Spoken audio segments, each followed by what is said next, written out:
Live from the 607, it's the Ocho Duro Parlay Hour, where we're talking everything going on in the world of sports. Join in the conversation on social media with the hashtag ODPH, because here we go.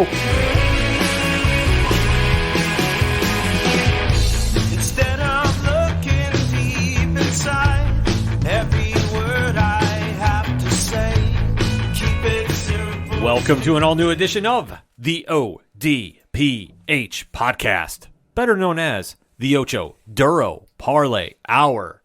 What is happening, everybody? Thank you so much for joining us this week. My name is Ken M. Joining me in studio, as always, you know him. He's the co-host. His name is Padawan J. Hello, hello, hello. Folks, you are tuned into what we call a fusion episode of the ODPH, because usually we split it up for the week. We do one that's all sports and pro wrestling, and the other one is movies, TV, comics, and more, known as the Entertainment Edition. Well, unfortunately, due to real-life scheduling, we only had time to do one this week, but fear not, we're still bringing you all the topics you know and love that we do each and every week in one episode. And Pat, if they want to find out more, where do they go? ODPHpodcast.com. Right on. You swing on over to the website, and there's a lot going on there this week. A TeePublic sale is going on currently, so if you want to get some ODPH swag, and you know you do, with a new month, it means new gear. That's what I'm just saying. Putting that karma out in the world. The Patreon link, which a new episode just dropped, so one tier, $2 a month, and so much more. The directory, which, Pat, how many providers are we on? 426,000. Sounds about right. Pat is the statistician for this, so I lose track, but he is on point with this. So if we're not on your favorite podcast player, I don't know where you're hearing us from, but we definitely do appreciate it. Drop a 5-star review and a subscribe wherever you're at. All of that, the directory, which has the classified section, which has friends of the show, such as 3FN Podcast, Dragon Master Games. There's so much. I mess up the intro quite often. That's why I always say, just go over to odphpodcast.com, and always remember on social media to use the hashtag ODPHpod.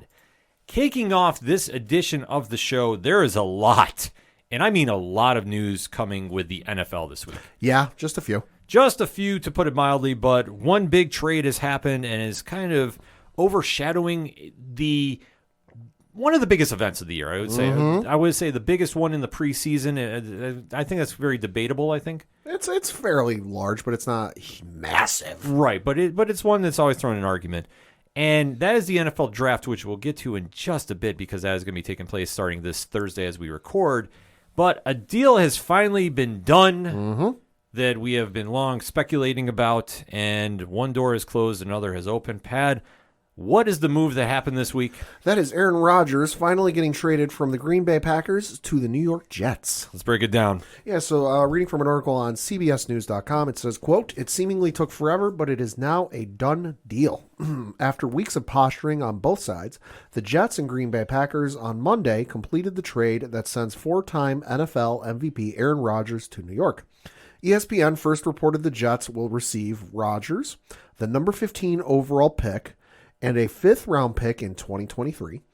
The Packers will get the number 13 overall pick, a 2nd-round pick, and a 6th-round pick this year, and a conditional 2024 2nd-round pick that becomes a 1st-round pick if Rodgers plays 65% of the plays during the upcoming season, close quote. How are you feeling about that? Well, let's just say in terms of the most stacked division in the NFL in terms of quarterbacks, I think we got to go with the AFC East, because that is a murderer's row of quarterbacks between Josh Allen, Tua Tagovailoa, Aaron Rodgers, and Mac Jones. Listen, I hate any division that's got to play them in consecutive weeks. But no, I mean, for the Jets, listen, on paper, I think it's good, but time will tell. I mean, everyone thought the Brett Favre to the Jets deal would be pretty good for them, and that didn't really work out. You know, he was only there for the 1 year, and then or maybe 2 years, whatever it was, and then he was gone. Rodgers, without looking up the dates, I think he's slightly younger, although not much, than when Brett went over to the Jets.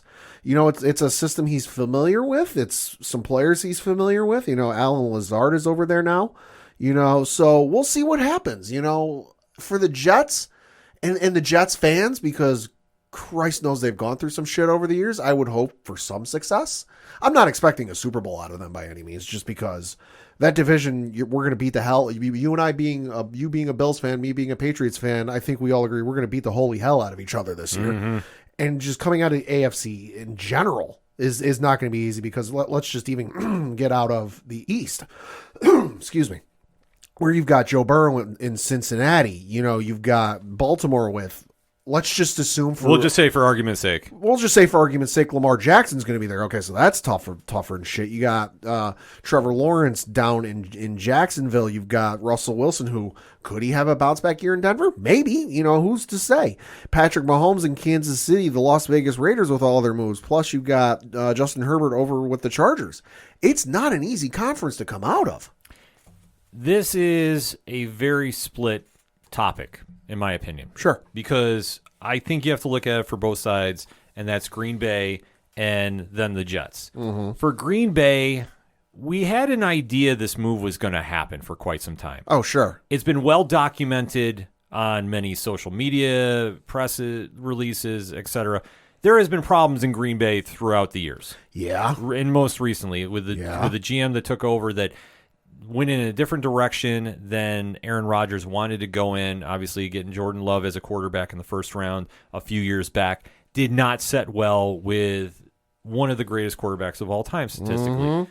So there has been problems there for a while, and it's now been boiling over to a point that something had to be done. Mm-hmm.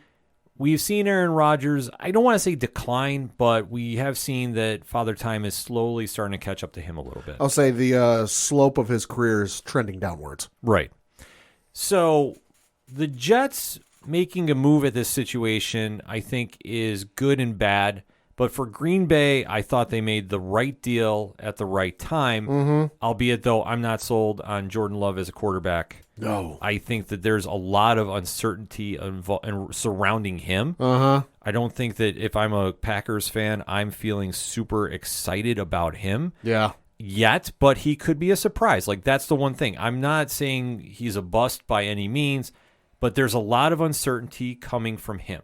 Mm-hmm. And we haven't seen that much to really make a decision on him. Right.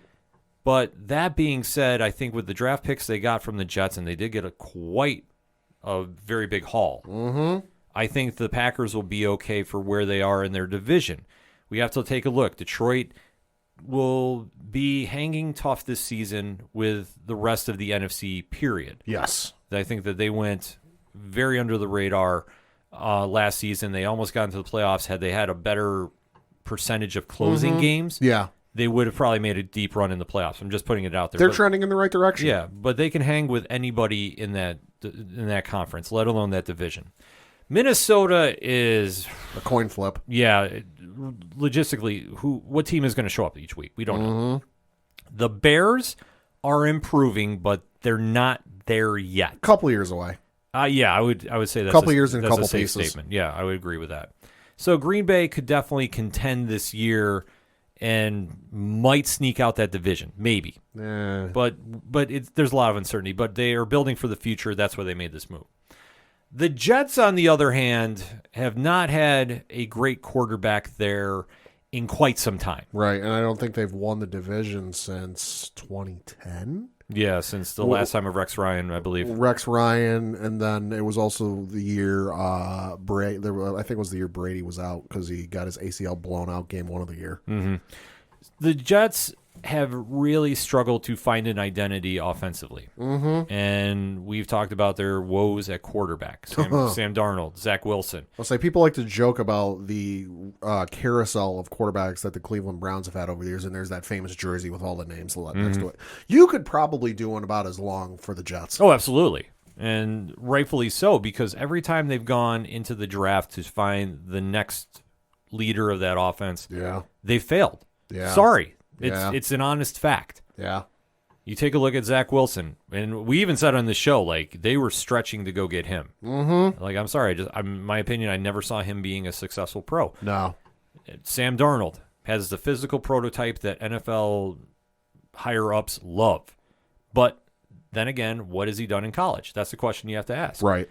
And the Jets rolled the dice with him. And I understand why they made those moves at those times, because you have to tell your fan base we're trying. And they did. But I think now with the current regime in place, they are at least in a lateral position to the Packers. With Bryce Hall coming back healthy from a knee injury, that's an upgrade for what Rodgers had in Green Bay, in my opinion. Right. But if you take a look at the wide receiver core, there really isn't a name out there that screams, we're going to the Super Bowl. So I'll read through the current depth chart for the New York Jets as listed by ESPN.com. So you mentioned Breece Hall coming back as running back. They've also got Zonovan Knight and Michael Carter listed as their second and third string running backs, respectively. And then for wide receivers, Garrett Wilson, Corey Davis, and Alan Lazar are listed as the starting wide receivers. Also, they've got McCole Hardman Jr., Malik Taylor, Denzel Mims, Deontay Spencer, and then Irvin Charles as some of their backup wide receivers. And then for tight ends, they've got Tyler Conklin listed as their starter, CJ Uzma, Kenny Yoba, and then Jeremy Rucker listed as their second, third, and fourth strings, respectively. And then the only fullback they've got listed on the site here is a gentleman by the name of Nick Bawden. Yeah. So, like, a couple, like, yeah, okay, not bad, but, like, it's not exactly going to be, holy shit, this is stacked as all fuck. Well, like I said, with Hall, that's the one bright spot in that offense. Yeah. And everybody else is substantial. I'll say McCole Hardman, I think, is known more for, like, that's the one name that jumps out to me because with his time with Kansas City, I want to say. He was more known for, like, the special team stuff than actual wide receiver. Right. So, taking a look at the rest of the team, like I say, there's nothing on the offensive side of the ball that screams like Rodgers is the final piece to get him over to the Super Bowl. Right. I mean, they're going to be relying, I think, a lot on their defense, which is, good for Rodgers because I don't think the prowess is there as it used to be. Can he still throw the ball as good as any of them? Yes, but we've seen some drop off, but I think what's going to help him is having a defense that might be able to hold some games for him where look at the Packers teams he'd had, the last 5-10 years.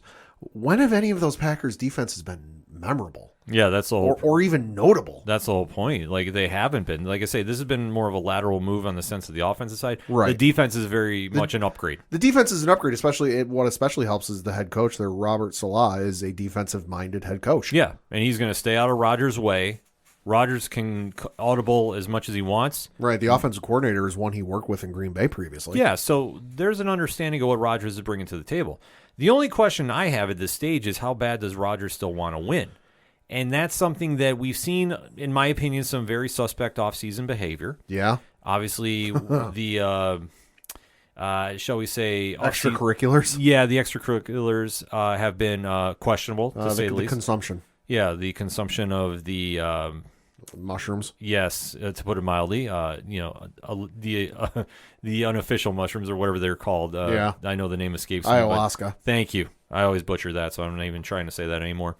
But between that, then him going to sit in darkness for 4 days. For 4 straight days. Yeah, there's a lot of concern from me as a fan of football of how much does he still want this. Because there was even talk that he was retiring. Right. So he even said himself like you said on the Pat McAfee show that when he ultimately decided when he went into this 4-day darkness retreat, you can go back and look it up. He was 90% leaning towards retirement. Yeah, and then something happened in this 4-day darkness retreat where he decided to come back. Yeah, I mean that's the whole thing. So if things go south quickly, is he going to say, you know what, I'm leaving? Mm-hmm. And that's something that if I'm the Jets, I would be concerned about legitimately. Right. Because where he's at now, he's accomplished everything you could ask for as a quarterback. Pretty much, yeah. And if he takes the Jets to the Super Bowl, I mean, that is a huge story in itself. Right. And he would be a legend in New York. And you can't take that away, the appeal from that. No. But you have to go back to what Pat said earlier, too. You're not exactly going into the NFC North 2.0. No. You're going into the AFC East, which you have Josh Allen and the Buffalo Bills, who are Super Bowl contenders. Mm-hmm. You have a Miami team that on paper should be, but it all depends on where Tua's at as a quarterback and with the new additions to the team, how well they mesh together. Mm-hmm. And then there's always the Patriots. Right. Which as long as Belichick's still at the helm, are going to contend.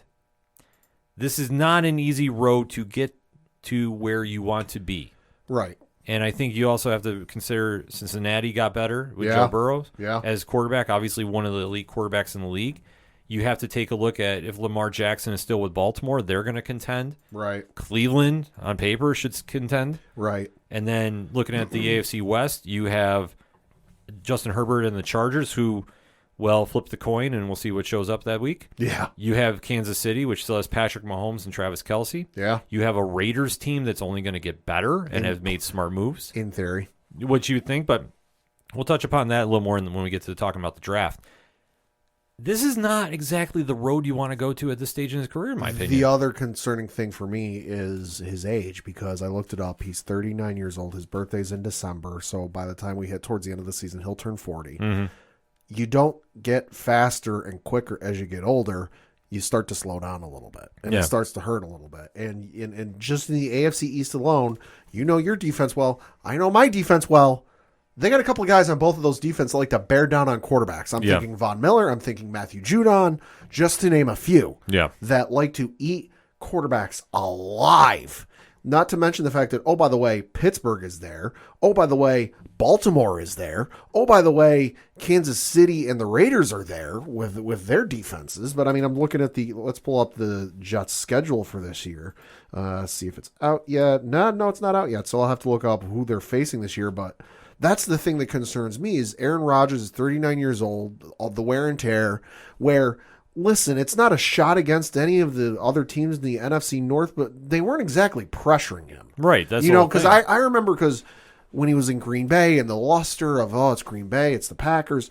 Packers games were on a lot nationally in the later games here. So I've seen my fair share of Green Bay Packers games where I remember there were times, especially playing the NFC North, where he dropped back to pass and he could have filled out 3 years of tax returns in the amount of time his offensive line was giving him to throw. Yeah. I mean, there hasn't been a lot of threats to him from getting to the playoffs in that division. He now has them at the later stages of his career. Mm-hmm. I think it was a bad move on his part. Like, I understand why the Jets did it. The Jets needed to do something. Oh, sure. And if I were them, I would have gone for Lamar Jackson, to be honest with you. I would have worked out some deal there because at least he has a few more years left. Right. Rodgers, at this stage, you just don't know. And I think there's a lot more to be concerned with as far as where he's at and where his body is going to hold up physically. Right. That I could see him literally going 2-4 to start out the season, and he says, I'm out. So I pulled up, this is from the New York Jets website where it lists their opponents for this year. So for home opponents, they've got the Washington Commanders, Philadelphia Eagles, Atlanta Falcons, the Las Vegas Chargers, the Kansas City Chiefs, Houston Texans, Buffalo Bills, Miami Dolphins, and New England Patriots. And then for away games, they've got the Dallas Cowboys, New York Giants, Denver Broncos, Cleveland Browns, Las Vegas Raiders, and then the Bills, Dolphins, and Patriots. Yeah, I mean, it's not an easy road. Those are not walk in the park defenses with the exception of maybe Atlanta and maybe Houston. Yeah. No, those should be 2 easy wins. Let's be honest about that. But the Vegas Raiders are going to give them fits. Mm-hmm. And, where everybody else is in there too, like I say, Vegas, I think a lot of people are sleeping on this year. I just want to point that out. But like I say, we'll get into that a little later. I think, though, he's just going to have problems, like, wherever he's going. And I don't think this offense is really built for him. Right. But if you're the Jets, you got to be excited about the move, and this will at least buy you some time. I mean, we'll see how the offense ends up working. I mean, like we said, it's the offensive coordinator he's familiar with, so it's going to be a playbook he's familiar with, so he's not going to come in here having to learn all these new terms, all these new phrases, all this new and that.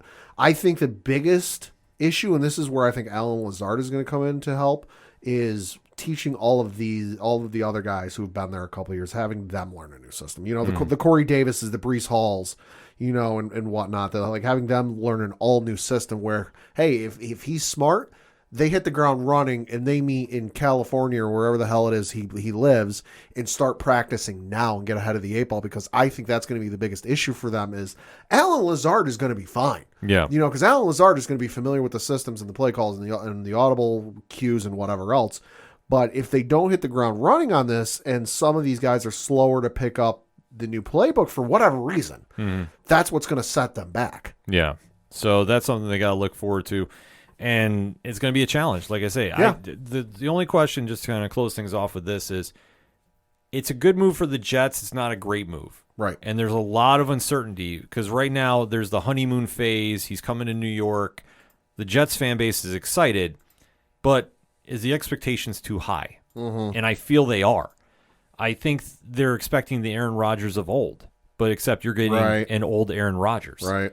And I think that now you're going to have to really see what your team is made of, and you're going to see how he can hold up with one of the toughest divisions in all of football, Right. and let alone the toughest conference in all of football too. It's like when Michael Jordan came back. We're Washington Wizards fans real excited to get Michael Jordan on their team? Oh, absolutely. Sure. But was it Michael Jordan during any one of the 2 three-peats? No. Yeah, like I was saying, is he going to just have a decline and come out the gate cold?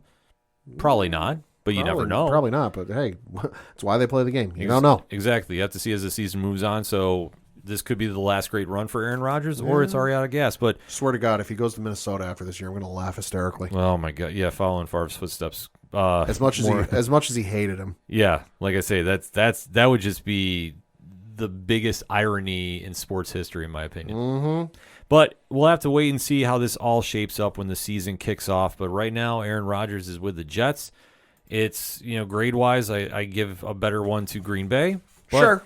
that's how you can upgrade a lot of things going into what we're going to talk about next. And, Pad, what is that? That is the NFL draft. Yes, it is the really defining moment, I would say, for a team right before the season kicks off. Because the draft, which is now stretching out over 4 days, like how crazy is this? That's insane. To think where it started once. And I've been to the draft in person, and it is an insane moment for your team because it literally makes or breaks you for years to come. Mm-hmm. And now is starting, like I say, it's over 3 days technically, but they do compile a lot. But honestly, it feels like 4 because you have to recap a lot that goes down because round 1 kicks off Thursday night, as we had mentioned this week, and they'll be on 8 p.m. Eastern Standard Time, ESPN, NFL Network, ABC. Like, there's a lot of coverage. Mm-hmm. Friday is rounds 2 and 3 at 7 p.m. Eastern Standard Time, and rounds 4 through 7, it starts at Saturday at noon.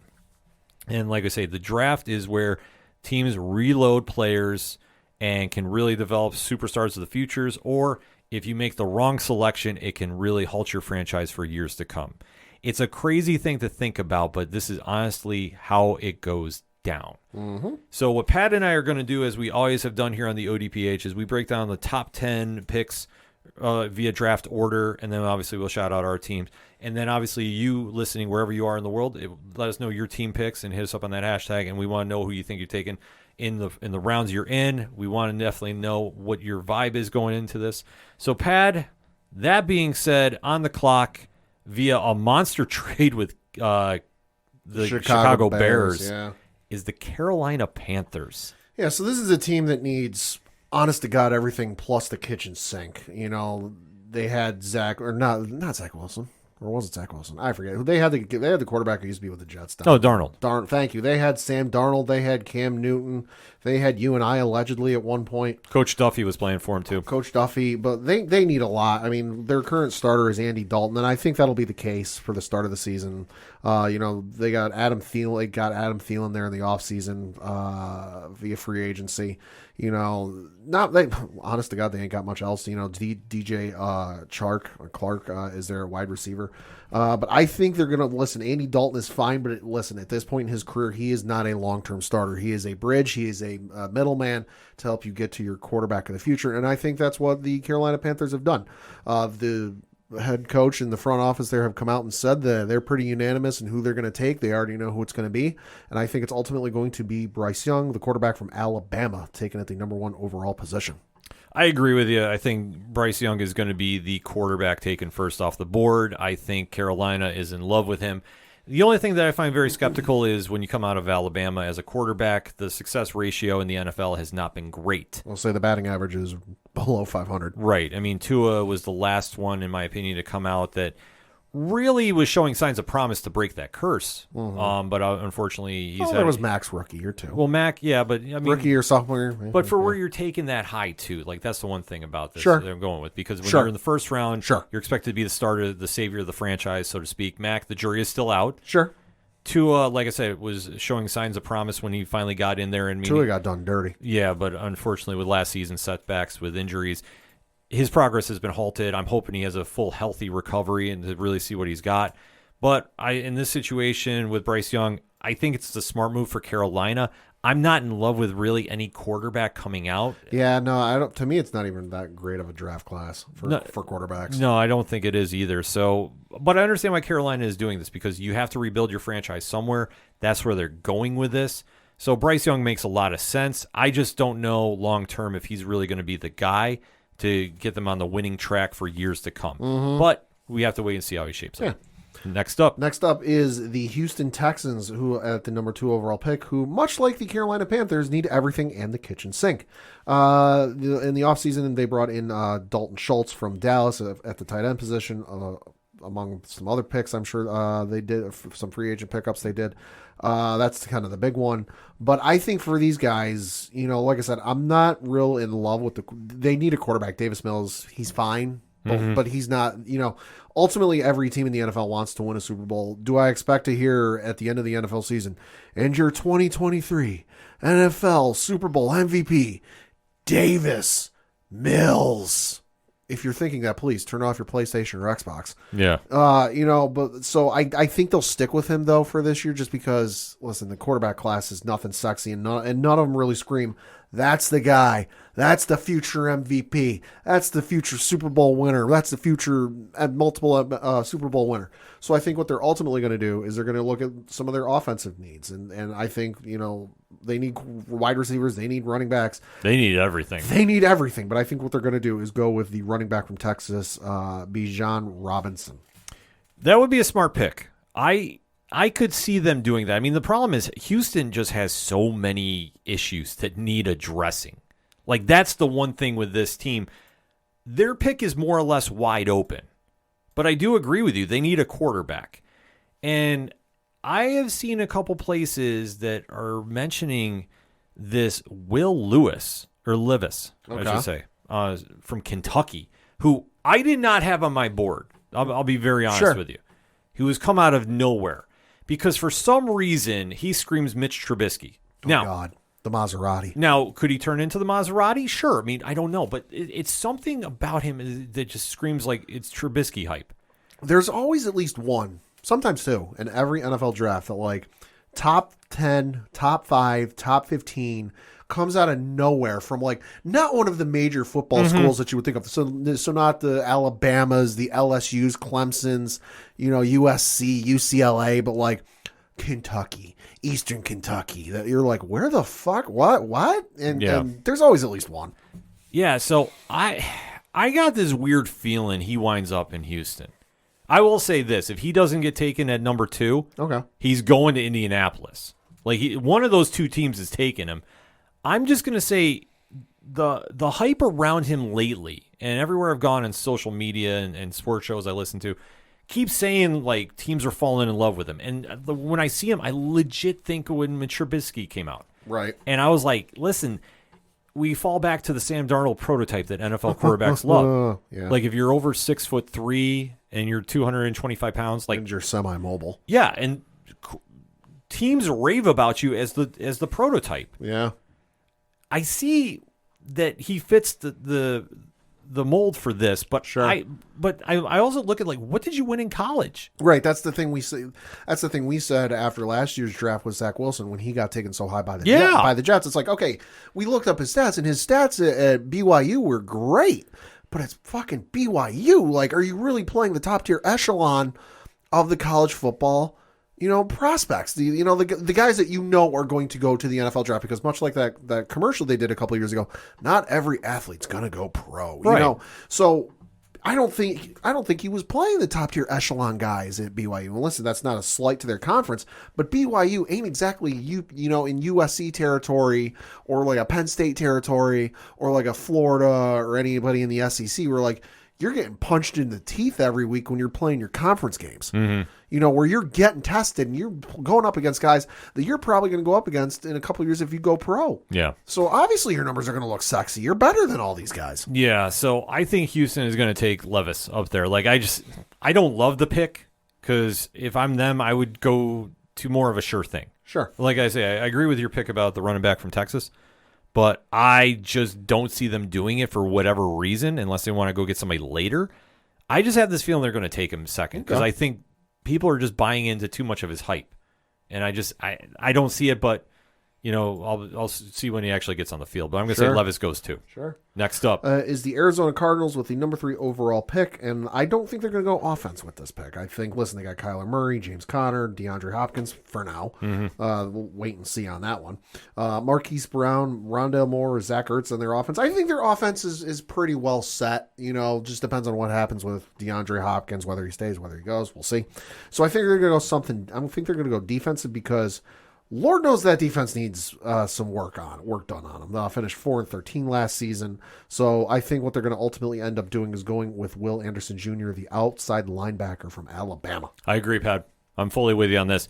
Obviously, the DeAndre Hopkins drama is still unfolding as we're recording. Rumor has it they'll either be between Kansas City and Buffalo, and that should be breaking out in between podcasts. I know Pat's not happy hearing that. I was real happy when there was a prospect of him going to New England, and then other teams got involved, and I wasn't happy. Yeah, I've been hearing a lot, and I'm not saying this just being a Bills fan, but I understand. Yeah, which I just think he is going to get moved, and I think Arizona can go get somebody later to replace him. But I do agree with that. I think the defense, they need an identity, really, and I don't think they've had one. Obviously, they've lost a few people in the free agency. I think Anderson makes a lot of sense. Obviously, in the division they're in with whoever's going to be at the helm of the 49ers, Geno Smith with Seattle, and then whatever is going to go on with the Rams, because that's still a question mark up in the air. I think that this is one that makes a lot of sense because they have to really establish something. Sure. So for me, Anderson makes all the sense in the world. Sure. Next up is the Indianapolis Colts with the number 4 overall pick in this year's draft. And again, these are another one of those teams that need a quarterback. Gardner Minshew listed as their starting quarterback. They've also got Nick Foles there. Sam Ellinger is their third string starter. But their rest of their offense, I'd say it's pretty well decent. You got Jonathan Taylor there who. Yeah, listen, enough said. Yeah. Zach Moss, the former Buffalo Bill, I want to say. Yep. Over there as another one of their running backs. Michael Pittman Jr., Alec Pierce, Isaiah McKenzie, also there at their wide receiver. Tight end might need an upgrade, but you can get that later. I can't tell you the last time I saw a tight end taken in the first round, to be honest. But again, Kyle Pitts, Atlanta. Yes, that's true. Thank you. But again, this draft class for quarterbacks is nothing sexy, and I think you can do fine. Listen, you can get a guy later in the draft. I don't think any of these, top 5, top 3, whatever quarterbacks in this draft or anything like you got to reach and go for. I think if they want to wait later, see what happens in preseason with whoever they pick later as a quarterback is fine. I think between Minshew and Foles, that'll service you for the year and look and see where you can go from there. Maybe next year's will be better. So with that said, I think they're going to have to go defensive because, again, much like the Arizona Cardinals, they finished 4-12. The Colts finished 4-12-1. So need a lot of work on defense. One I think they're ultimately going to go with is Tyree Wilson, the defensive end from Texas Tech. Solid pick there.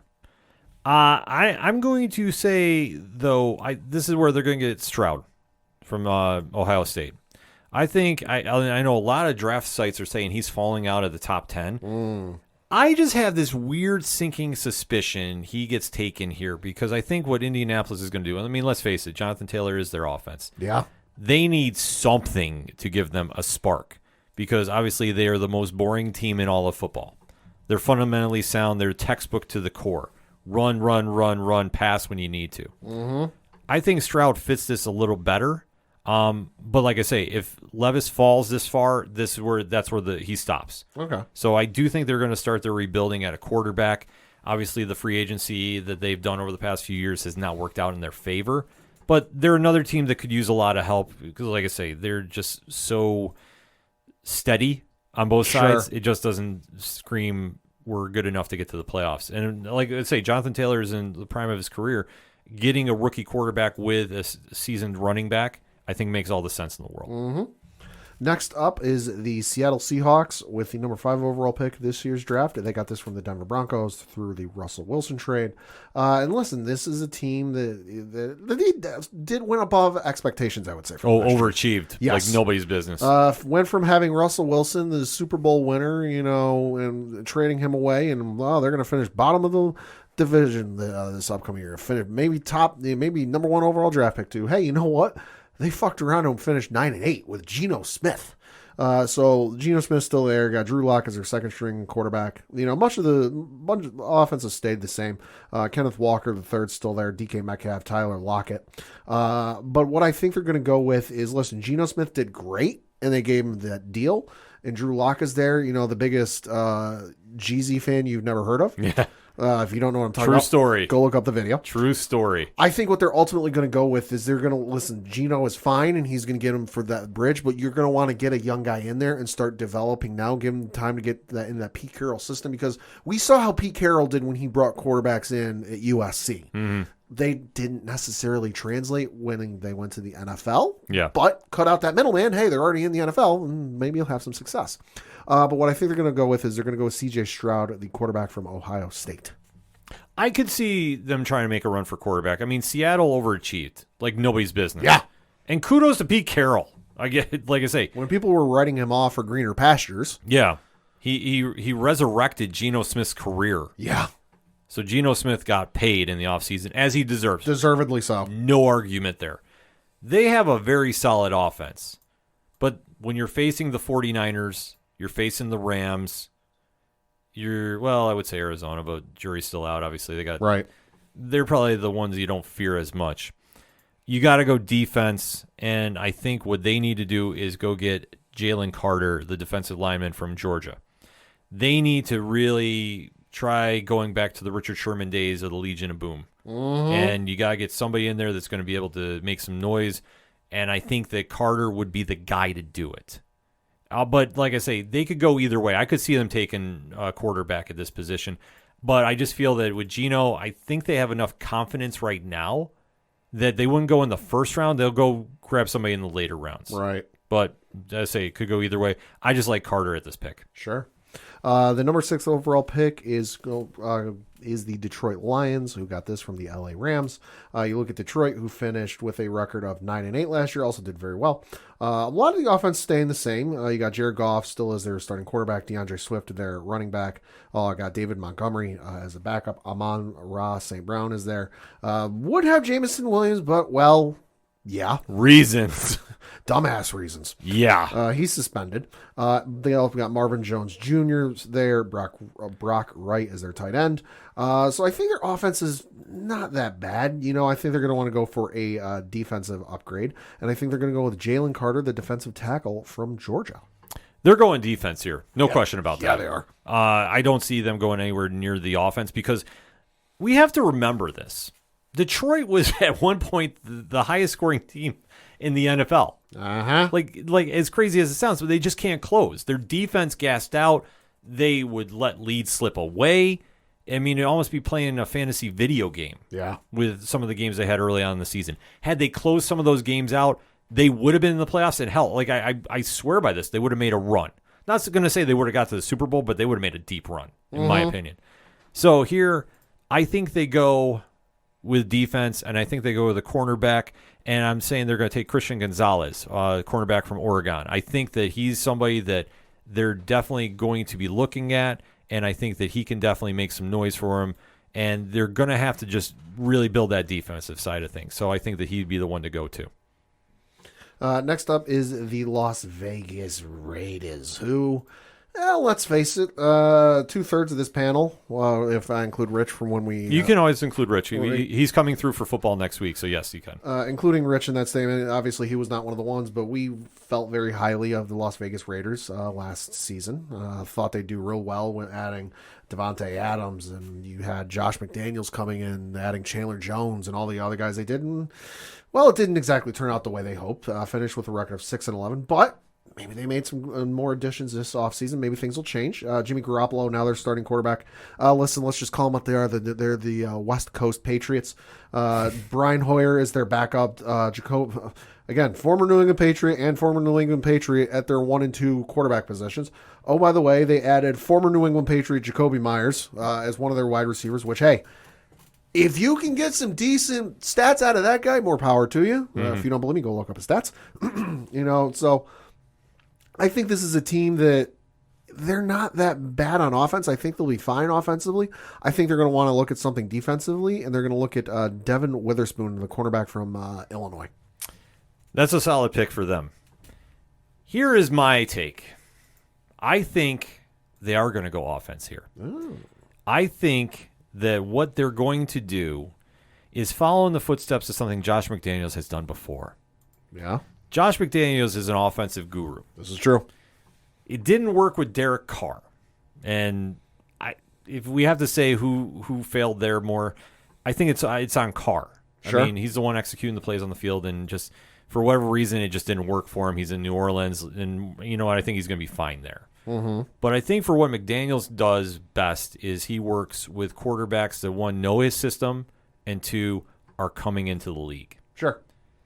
And what I feel here is he's going to rekindle some magic he had when he was in Denver, because he drafted a quarterback from the great University of Florida, and he turned him into a pro that won one playoff game over the Pittsburgh Steelers. Oh, yeah. Yeah. I think he goes back to that playbook, and I think he gets Anthony Richardson, Okay. the prospect out of Florida. Now, the great thing he has here is you still have Jimmy G, Yes. which we all forget. Jimmy G is a very solid quarterback. Yeah. He's steady. He's not flashy. Yeah. He can sit in there and he'll win you games. And God help you if he gets hurt again. Brian Hoyer's there, and Brian Hoyer's serviceable backup. Right. Speaking as a Patriots fan, he's serviceable. So Richardson can sit behind him and learn the McDaniels system. Yeah. So then he can come in, and you look at all the offensive weapons they have in Vegas. He could come in next year or 2 years from now, whatever they want to do, because obviously number one draft picks, everybody gets very, very antsy to get them in games. Yeah.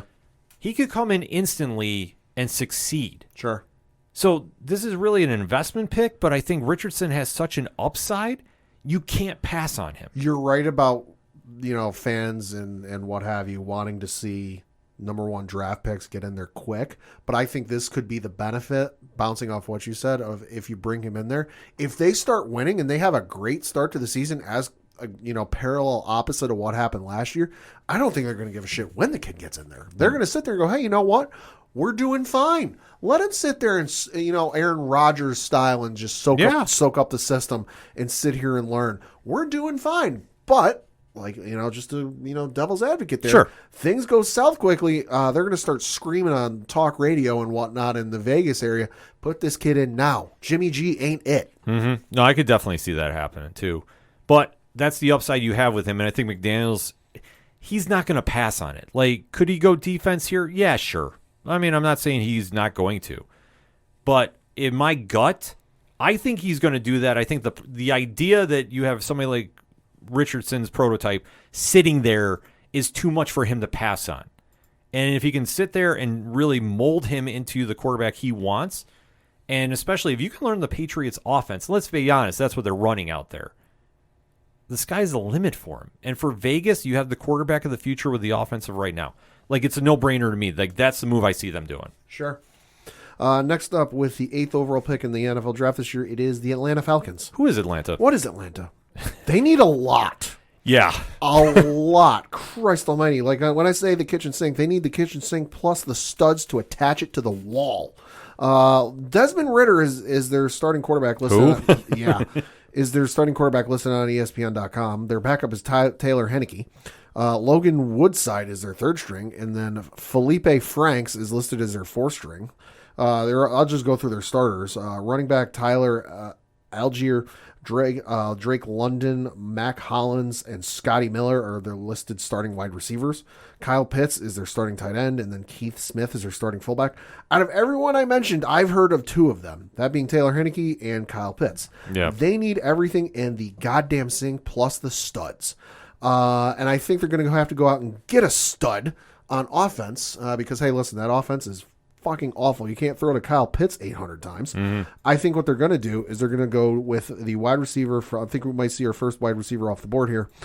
And that's going to be the wide receiver from the Ohio State University, Jackson Smith Njigba. That's a good pick for him. I could see that happening too, but I think that they're going to go running back at this position. They're going on offense regardless. Yes.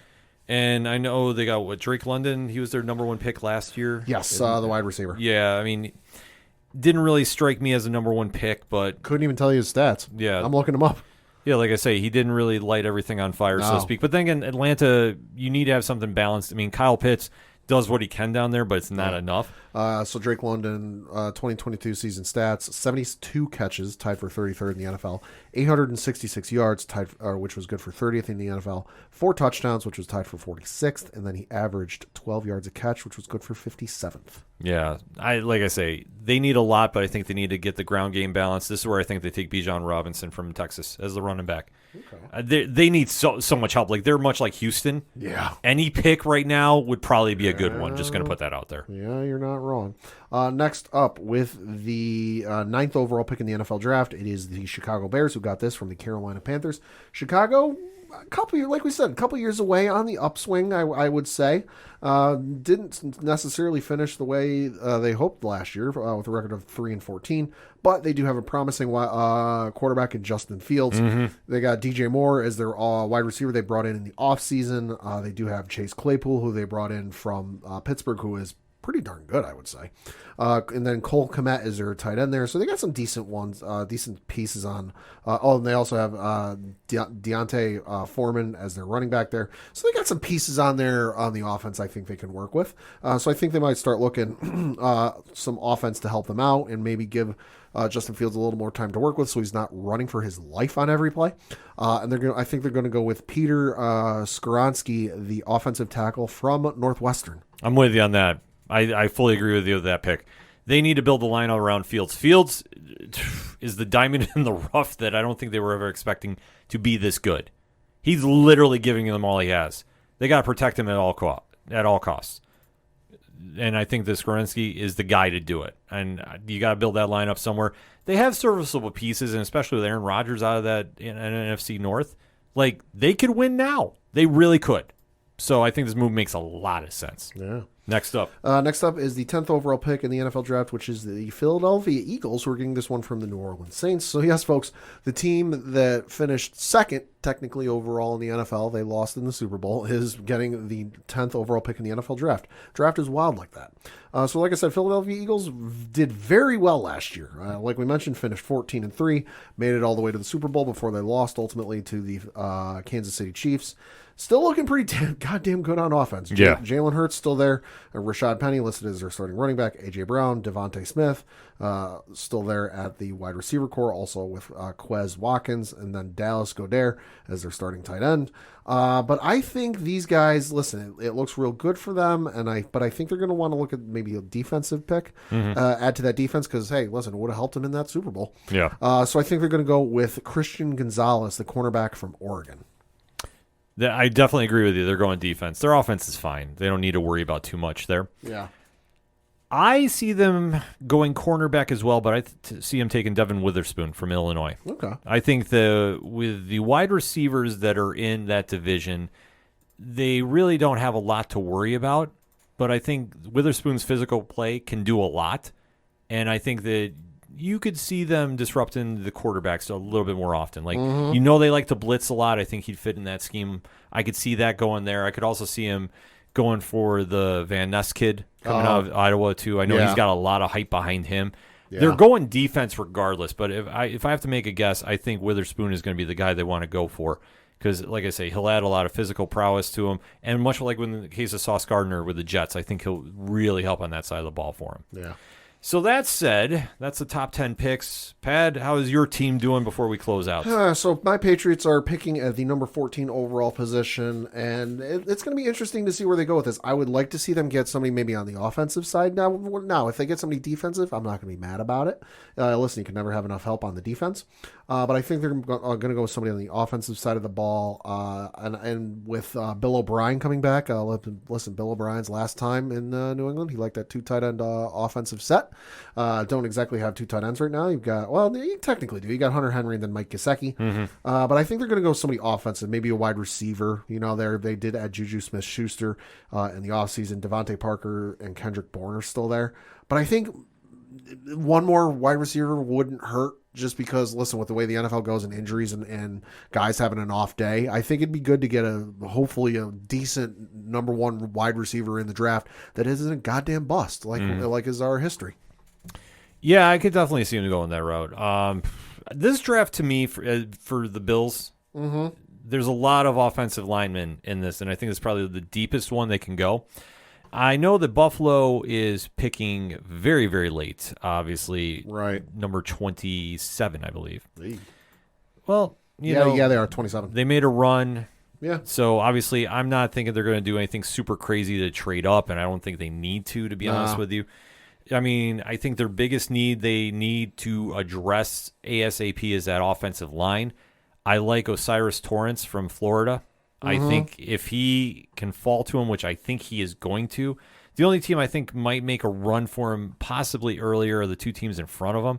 That's the Giants and the Cowboys. Sure. Because obviously we took the Cowboys' top lineman.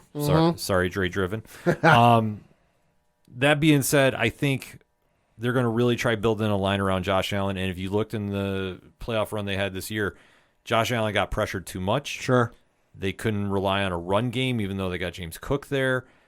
They have all the talent in the world to really make a run, and their defense is still solid. I mean, that's Sean McDermott's playbook 101 right there. Offensively, though, the line has been very, very suspect for years. And I think a lot has been covered up by Josh Allen's play. Right. But I think teams are starting to pick up on how he is running the ball, and he should not be their leading rusher. Right. I think if they go get Torrance, that would be the move to do. And I think that would make a lot of sense to build that line and let him run crazy. Sure. And give him some balance that he needs so he can be a pocket quarterback when he needs to be, instead of trying to make so many plays on his feet that he's running so physically head first into stuff that obviously gives me heart attacks when I watch. Yeah. Because seeing him hurl guys, eventually he's going to get caught. Yeah. And then the season is not going to look pretty for Buffalo. Hey, but at least you got your kicker locked up. Yeah, I saw that. Listen, though, if I had to a dream long shot pick, I want them to pick up for the Patriots, Joey Porter Jr., the cornerback from Penn State. Yeah. 6'3", 193 pounds. And I'm not just saying this because I like Penn State, but this kid's good. He's real good. So dark horse, I want the Patriots to pick him up because, listen, he's real goddamn good.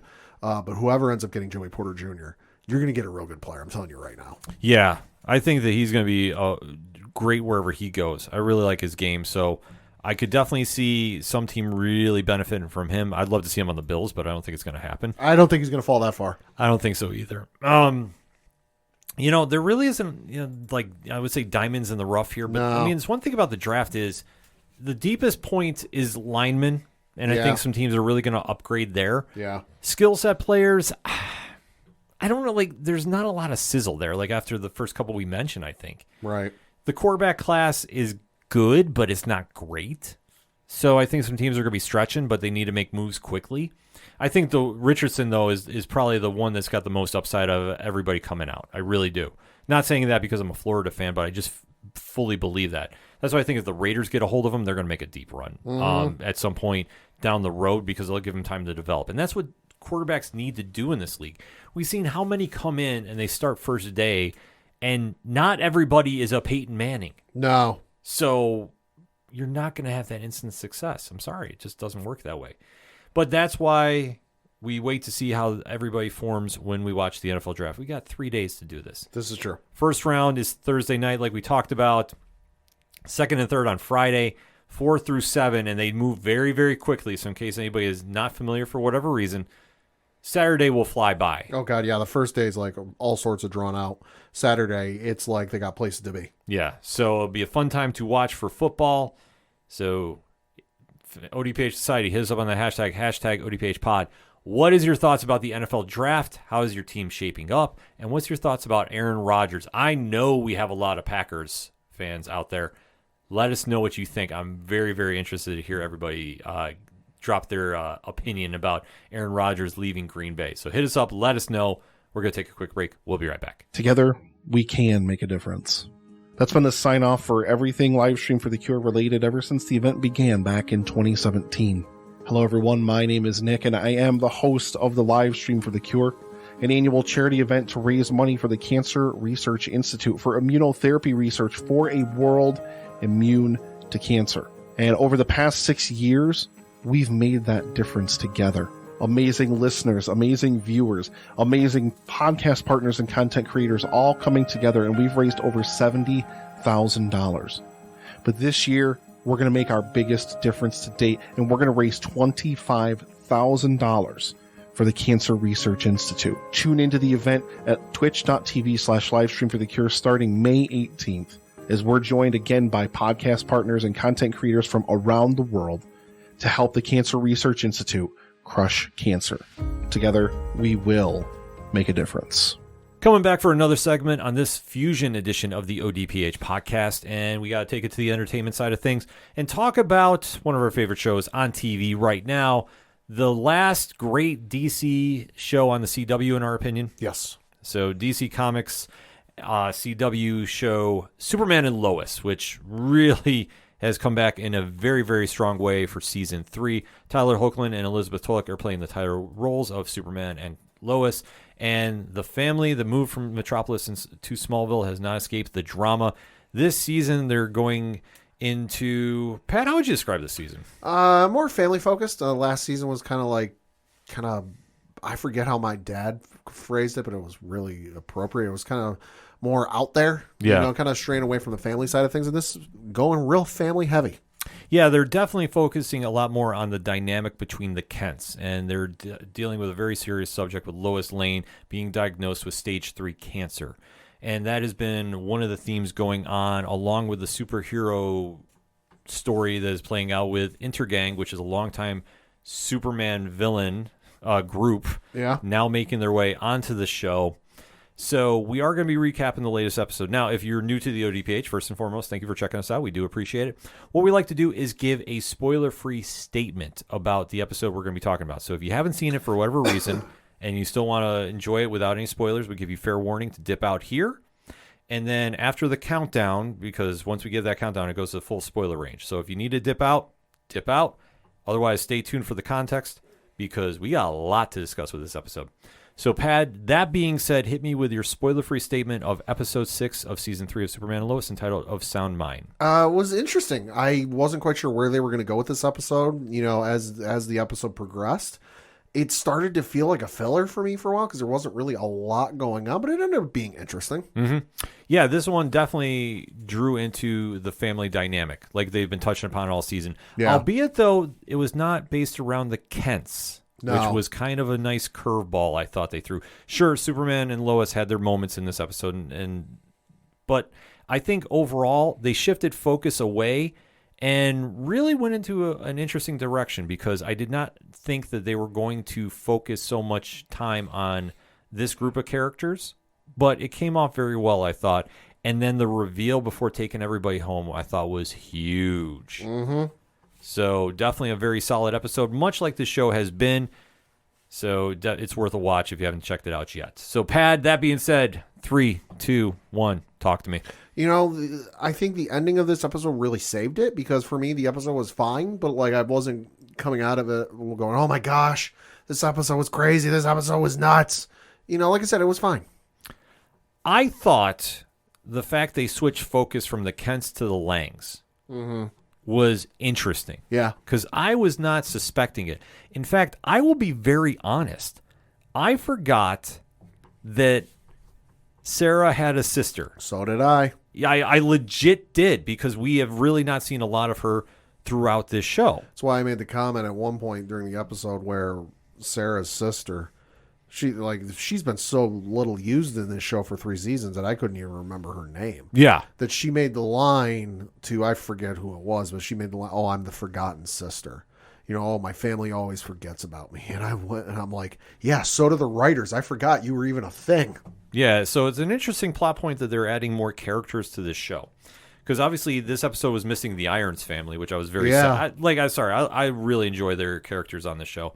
So the fact we didn't get that and they really switched focus, I thought was, like I say, it's interesting, but I'm just hoping it plays off to something long term. Yeah, let's not have it as a one and done. Yeah, if you're going to do a one and done, I don't think that's the way to go with this. Mm-hmm. Because the cast is big as well, is so big right now. Yeah. I don't want to keep comparing cast sizes to The Walking Dead. But that's the closest thing we have. But we're getting there. And I love seeing people get work, so don't get that twisted, but it's like, there's only so much time in an hour. 42 minutes, 44 minutes. Yeah, to fit everybody. Yeah. And everybody's story to give it equal time. That's the issue that I think they're struggling with this season. Yeah. I mean, it's still been very solid work. It's still worth the watch. Like, don't take anything away It's from just that. they're juggling a lot of balls right now. There's so much going on that the fact you devoted so much time to this, I really hope it's not a one and done. Let's not forget the biggest thing with the season, though, that's coming is you've got Lex Luthor showing up for the first time, in this season, who's going to be played by Michael Cudlitz, ironically, of Walking Dead, no, among other things. But we're 6 episodes into this season of however many episodes it's going to end up being. And we've heard him mentioned, but we've not seen him yet. Yeah. Which, hey, I get it's Lex Luthor, but you would have figured Superman's #1 villain, his arch nemesis, would have made a fucking appearance by now. I think the only reason why he hasn't is before it was declared where Superman and Lois was in the Arrowverse. Yeah. I think they were still waiting to see if they were going to use John Cryer as Lex until they decided we're going to have it be a separate planet, blah, blah, blah. And then you have to recast Lex, and if you're not going to go No, that route. I get that, but like they filmed this, and I'm going to look up when they filmed this for, but like they started filming this after that decision was made. Right, but that's why I think when they just started holding off, I think that's why we haven't seen him prior to, and then now it's like, okay, well, we've decided to add him. So according to the Wikipedia page, filming for the season began on September 6th, 2022 in Vancouver and concluded on March 14th, 2023. So that's well after they already made that call. That's interesting then.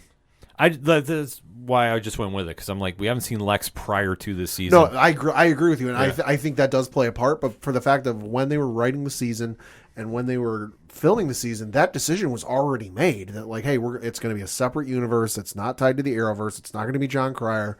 The fact that like we're waiting this long into the season to show him off is kind of surprising. Yeah, I have to agree with you on that. But I think though they're also taking a page out of the the Flash playbook in this sense. They're giving half a season to a major villain. Yeah. And then probably the second half is all going to be Luthor. So yeah, probably. Practicing that, because where we jump in with this episode is Lois has been having her battle with cancer, and she's been receiving treatment at one of Bruno Mannheim's hospitals in Metropolis. And Clark has now joined a support group for spouses of chemotherapy patients. Yep. And it's a very powerful scene too. Because one thing I will say about this show, they're being very, very respectful about people dealing with the disease and how it's affecting them. So that is playing a very big factor in the show. They've handled it very tastefully, so I have to give kudos to them about this. Yes.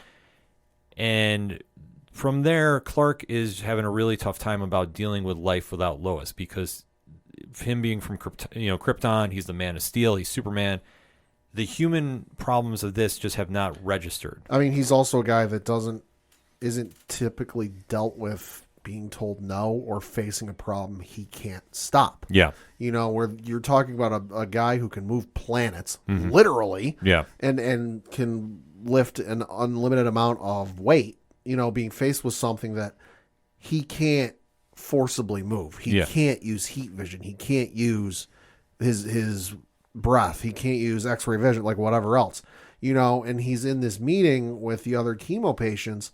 And the one talks about looking at their spouse and saying, hey, listen, maybe it's time you give up. And he just can't deal with living without Lois. Yeah. Like I say, it's just that aspect of him being an alien, and he can't, process this. Yeah. And obviously losing the love of his life, like he cannot come to terms, like he can't do it. He's helpless. Yeah. And that's the first time that I think Superman has felt helpless in this kind of degree. I think so, yeah, because we saw earlier episodes where he was talking with some other chemo patients, and it definitely rattled him a little bit. But it wasn't until this moment where he realized, like, oh shit, there is a real possibility I could lose her, and there's nothing I can do about it. Yeah. So like I said, how they've been handling this, I think, has been very strong writing and been very tasteful. So like I say, when you see Clark get shaken up by this, like it really comes across to the viewers watching at home, and like I say, it's very moving. And he tries playing it off to Lois, because he comes back to her in the hospital a little sooner than I think she expected him, and he looks at her and goes, you know what, it just wasn't for me. Yeah, like he's just because he doesn't want to upset her by any means, and he's having to come to terms with in his own mind about what's going on too. So that's happening. He does get a little bit of a distraction though, in the sense of Deadline, who he did stop at the DOD last episode, not before secrets were given out to Bruno Mannheim. Yeah. Because he does find out that Deadline is suffering from tumors. Yeah, so Deadline gets caught by the DOD for some reason. I don't remember it being explained why he's there. But Superman goes to the DOD, sees Deadline there, and Deadline is just screaming in agony. And the only phrase he can get out, or the only phrase he's willing to say, is "Take me to Mannheim. Take me to Mannheim. He's the only person who can help me." And I can't remember if it's General Lane or the other doctor, military person there who says it, but they go, "That's all he's been saying since, I believe it's General Lane. General Lane says, "Oh, that's all he's been saying." So Clark takes off with Deadline, goes to Metropolis, lands in Mannheim's penthouse suite, whatever the hell it is, and Mannheim gets all sorts of pissy. He goes, "Do you know how many lines you're crossing right now?" Yeah. And because at this point, Clark has x-rayed him, and he sees his lower intestines are just riddled with tumors, like large, small, and every size in between. So he takes him to Mannheim, and Mannheim gets all sorts of pissed, and he goes, "Listen, this guy's insides are covered with tumors, and he says you're the only person who can help him." And Mannheim looks at him and goes, "So take him to a hospital. What do you want me to do?" Yeah. I mean, Chad Coleman, who plays Bruno Mannheim, is absolutely crushing this role and is playing the cold villain. Goddamn, yeah, he is. That he's just, because the entire season he's been experimenting on people with Superman's DNA and blood. Yeah. And he did something like this with Deadline. So now that Superman has brought him back and said, "Help him," he just looks at him and just coldly is like, "Take him to a hospital. What do you want me to do with him?" Like, really treating him like he meant nothing to him.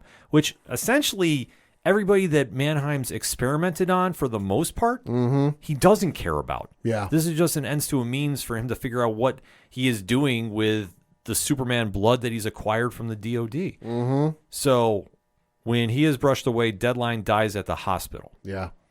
So that is something that's going to be lingering around this season, too, because now Clark is fully aware of what Mannheim's doing and is now very focused about stopping him as well. The story then shifts to Jordan, his son. Yep. Because now Jordan has a mask. Yeah. He feels that he's ready to assume being a superhero, and Clark is more or less advising him, stop. He's saying you still need more training, and he's still being a very protective parent while this is going on.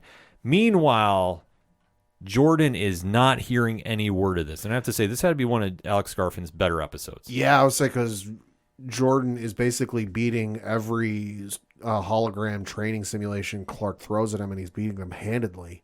And he feels he's ready. But Clark is hell-bent on saying, "No, you're not. I got to prepare you for anything the world can throw at you." And he goes, "Fine, throw it at me." And he conjures up these two holographic figures, one of which I didn't recognize. And then the other one... I think the one was, what, Atomic Skull? Maybe. But then the other one was like a Bizarro Superman-looking thing. You know, it might have been a hologram of Bizarro. And he has to take them on at the same time. Yeah. And he's trying to prove the point to him as well, that you are not going to be fighting fair against any villain you're coming across. Right. You're not going to be doing anything, to face them, fairly. This villain's trying... Like you can play fair and fight fair for all these practice rounds, but they ain't going to do it in real life. Yeah. So Jordan gets mad and storms off, flies off, like however you want to define it. He takes off. Meanwhile, Lois is having dinner with another patient that is getting treatment at Mannheim's hospital. Really bonded with her over the last couple episodes. Yeah, so you've seen this character show up. Her name is Pia. And they're having this, great dinner, and, Lois is having somebody to confide in. When she leaves the dinner, though, that's when she comes back. And obviously, Jordan, when he stormed off, Pad, what did he wind up doing? He went home. Yeah. He went home. He kind of went to his room. Clark comes back and starts confronting him about it. Lois asks what's going on. And he tries explaining it from his perspective. They're like, "Hey, listen, I'm just trying to get him ready for everything the world's throwing at him." But surprisingly, Lois doesn't side with Clark on this one. She sides with Jordan. Yeah. So surprisingly, they have a little argument, and Lois winds up leaving. Yeah, and she goes, "I'm going for a ride or a drive or a walk or something." And she says, and very pointedly says, "Don't follow me." So at this stage, the story does shift to Lana Lang and her family. And the budding romance that is happening between Kyle and Chrissy. Yeah. So, which they've been keeping under wraps since they hooked up a few episodes ago. When they hooked up, technically before he wasn't divorced yet. Yeah, it's kind of a little gray area. We'll just chalk it up to reasons. But we're seeing that Chrissy is kind of feeling very, very bad about what is going on, especially when she has to interview Lana. Yeah. Which, like I say, this was really an interesting episode for Sophie Hamzik, who plays Chrissy. I mean, like, she did a great job with this. And when she's having the interview with Emmanuel Kirky's Lana, you can see, like, she is freaking out about this. And she's trying not to say anything because she knows that this is going to be a bad situation no matter what. And she's trying to remain calm, even though you're seeing Kyle, who, I mean, let's face it, he screws up anything he does. But Eric Valdez, who plays him, does a great job with him.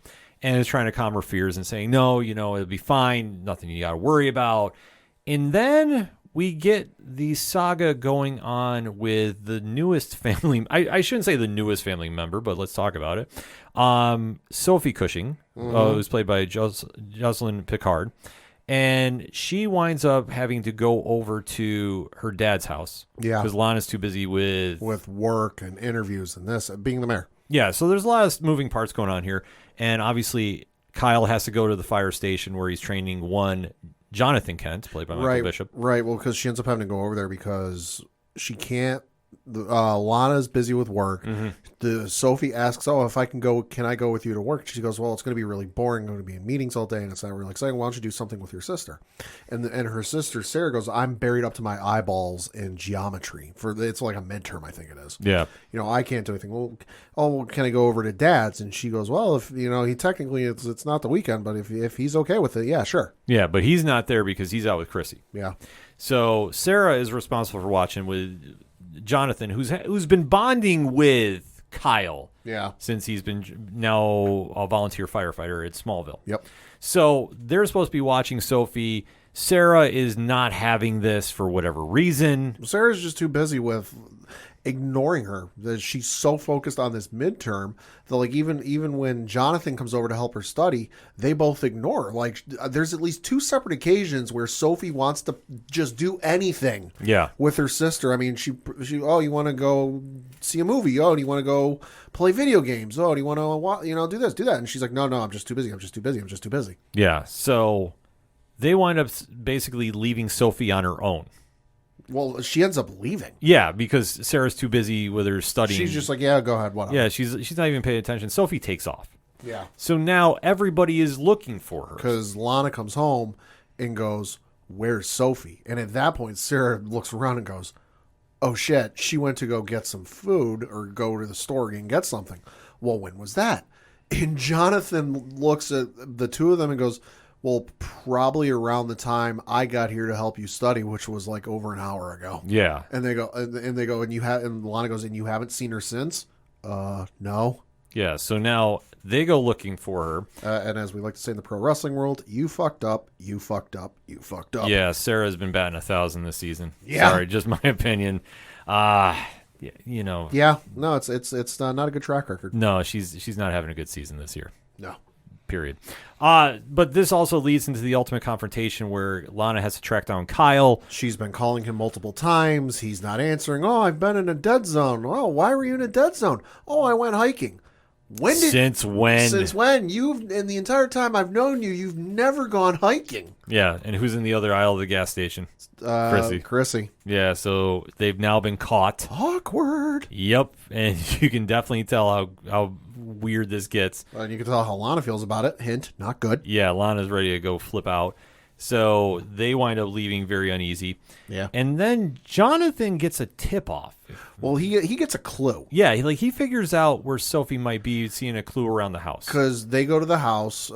Sarah and Jonathan go to the Lana's house. Mm-hmm. Can't find her outside, can't find her inside. And Jonathan starts thinking, okay, well, is there anywhere she likes to go? Mm-hmm. And Sarah brings up the movies. And she goes, well, she wouldn't go there. They mentioned some made-up movie.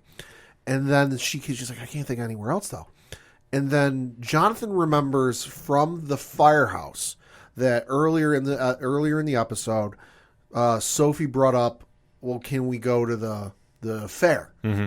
And her dad's like, well, the fair's not until summer. And he goes, wait a minute, I think I know where she is. Let's go. Yeah. And they go to the fairgrounds. Yep. And sure enough, they find Sophie waiting there. And Sarah's trying to talk, and Sophie is not hearing this, rightfully so. Yeah. But Jonathan winds up smoothing things over and kind of does a little relation with this, because obviously in his household, he feels like he's the odd one forgotten. Yeah, because, I mean, you think about it, his dad is the most famous superhero on the planet. Mm-hmm. His mom is one of, if not the most famous reporters on the planet. And then he's got a brother who will someday be the second most famous superhero on the planet. In theory. In theory. I mean, well, time will tell. But so he's gone from being, a twin, starting quarterback on the football team, to, and he even brings this up with Sarah, because Sarah's like, oh, I'm such a screw up. And he's like, yeah, no, you're not. You're talking to the ultimate screw up here, which was a great line. But he goes, listen, I know a thing or two about being the forgotten kid. And Sophie goes, no, you're not. You're not forgotten over Jordan. Yeah. And I'm thinking, well, in your eyes, he's not. He's not. Yeah. If you knew the truth. So he winds up saving the day and getting in the good graces of Kyle. Yeah. Plus, something I picked up, and I think they're going this route, which I think I know what you're going to say. Yeah, I think they're now setting up the stage for a Jonathan-Sarah romance. Yeah, love triangle. Yeah, because when he gets back to the Kent household, the confrontation he has with Jordan is not exactly too happy about hearing this is going on. Yeah, not Jordan. Jonathan got a different jacket with a different nickname on the back, and Jordan makes fun of him for it, and he goes, oh, Sarah doesn't seem to like it. Yep. You saw Sarah? Yeah, he immediately goes that route. But he's been too busy with arguably the biggest action sequence of the show. Yeah. Because while Lois takes off earlier in this argument, Clark hears her from a distance, and he winds up flying to where she's at because he thinks she's back in Metropolis. Yep. When he gets there, though, he is confronted by a couple of hired thugs. Kind of, yeah. With kryptonite weaponry. Yeah. And there's one person there that is leading the charge against him, Pat, and who is that? Onomatopoeia. Thank you. So she lured him there. They're now killing Superman. Literally, he's getting fired from the weapons. 4 or 5 kryptonite guns. It was something like that. I didn't count, but it was more than one. And she's using her powers of sound to Yep. impact him, and he is obviously writhing in pain.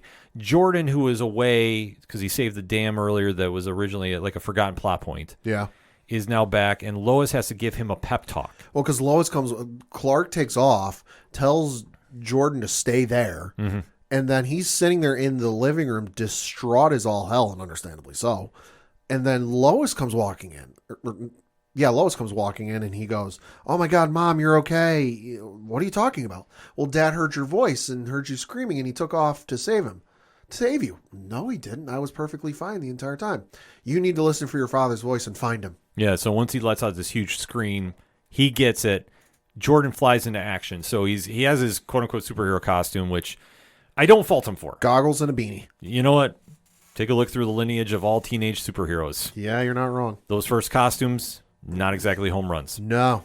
But he winds up at least stopping the kryptonite thugs and has to take out the big threat. And during this time, he is shot with the kryptonite laser. With like it's like a shotgun blast. Yeah. At like almost point blank range. Right. So he gets knocked out. Clark flips his shit. Right. And it goes, fuck your kryptonite guns, takes him out with his heat vision. Onomatopoeia starts trying to take him out, and he goes, fuck your sonic attack. Takes Onomatopoeia out with the laser vision. Yeah, so Clark is like unloading, and this, you gotta think, with everything that's going on in his world, like he's just building up to unload. Starts cutting loose, if you want to use that phrase. Yup. So he winds up eliminating the bad guys. He goes to see Jordan, and kind of a little bit of surprise. Because at first he starts freaking out because Jordan's unconscious and not breathing all that much. Right.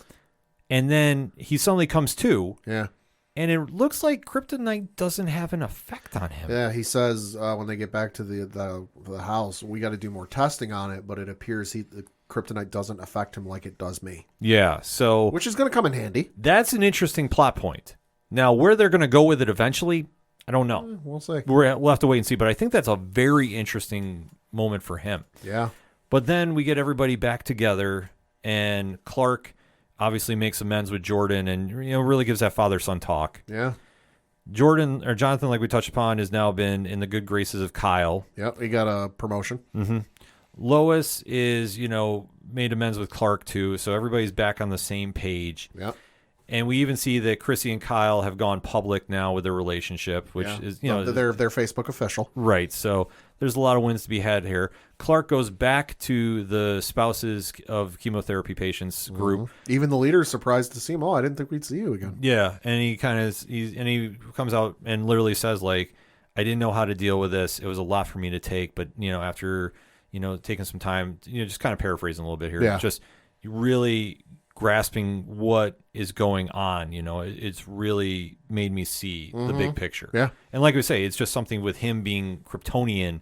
He understands what's going on with humans, but he doesn't fully understand everything, if that makes sense. Right, because Lois brings it up in their argument earlier in the episode, like, you don't understand how I feel. You don't get sick, which, fuck, that could come in handy around cold and flu season. Oh, yeah. But she goes, bullets literally bounce off of you. You don't understand how this is. And he finally comes to grips with that. Yeah, so it's something he has to accept, like that this is something he can't fight, and he just has to be as supportive as he can.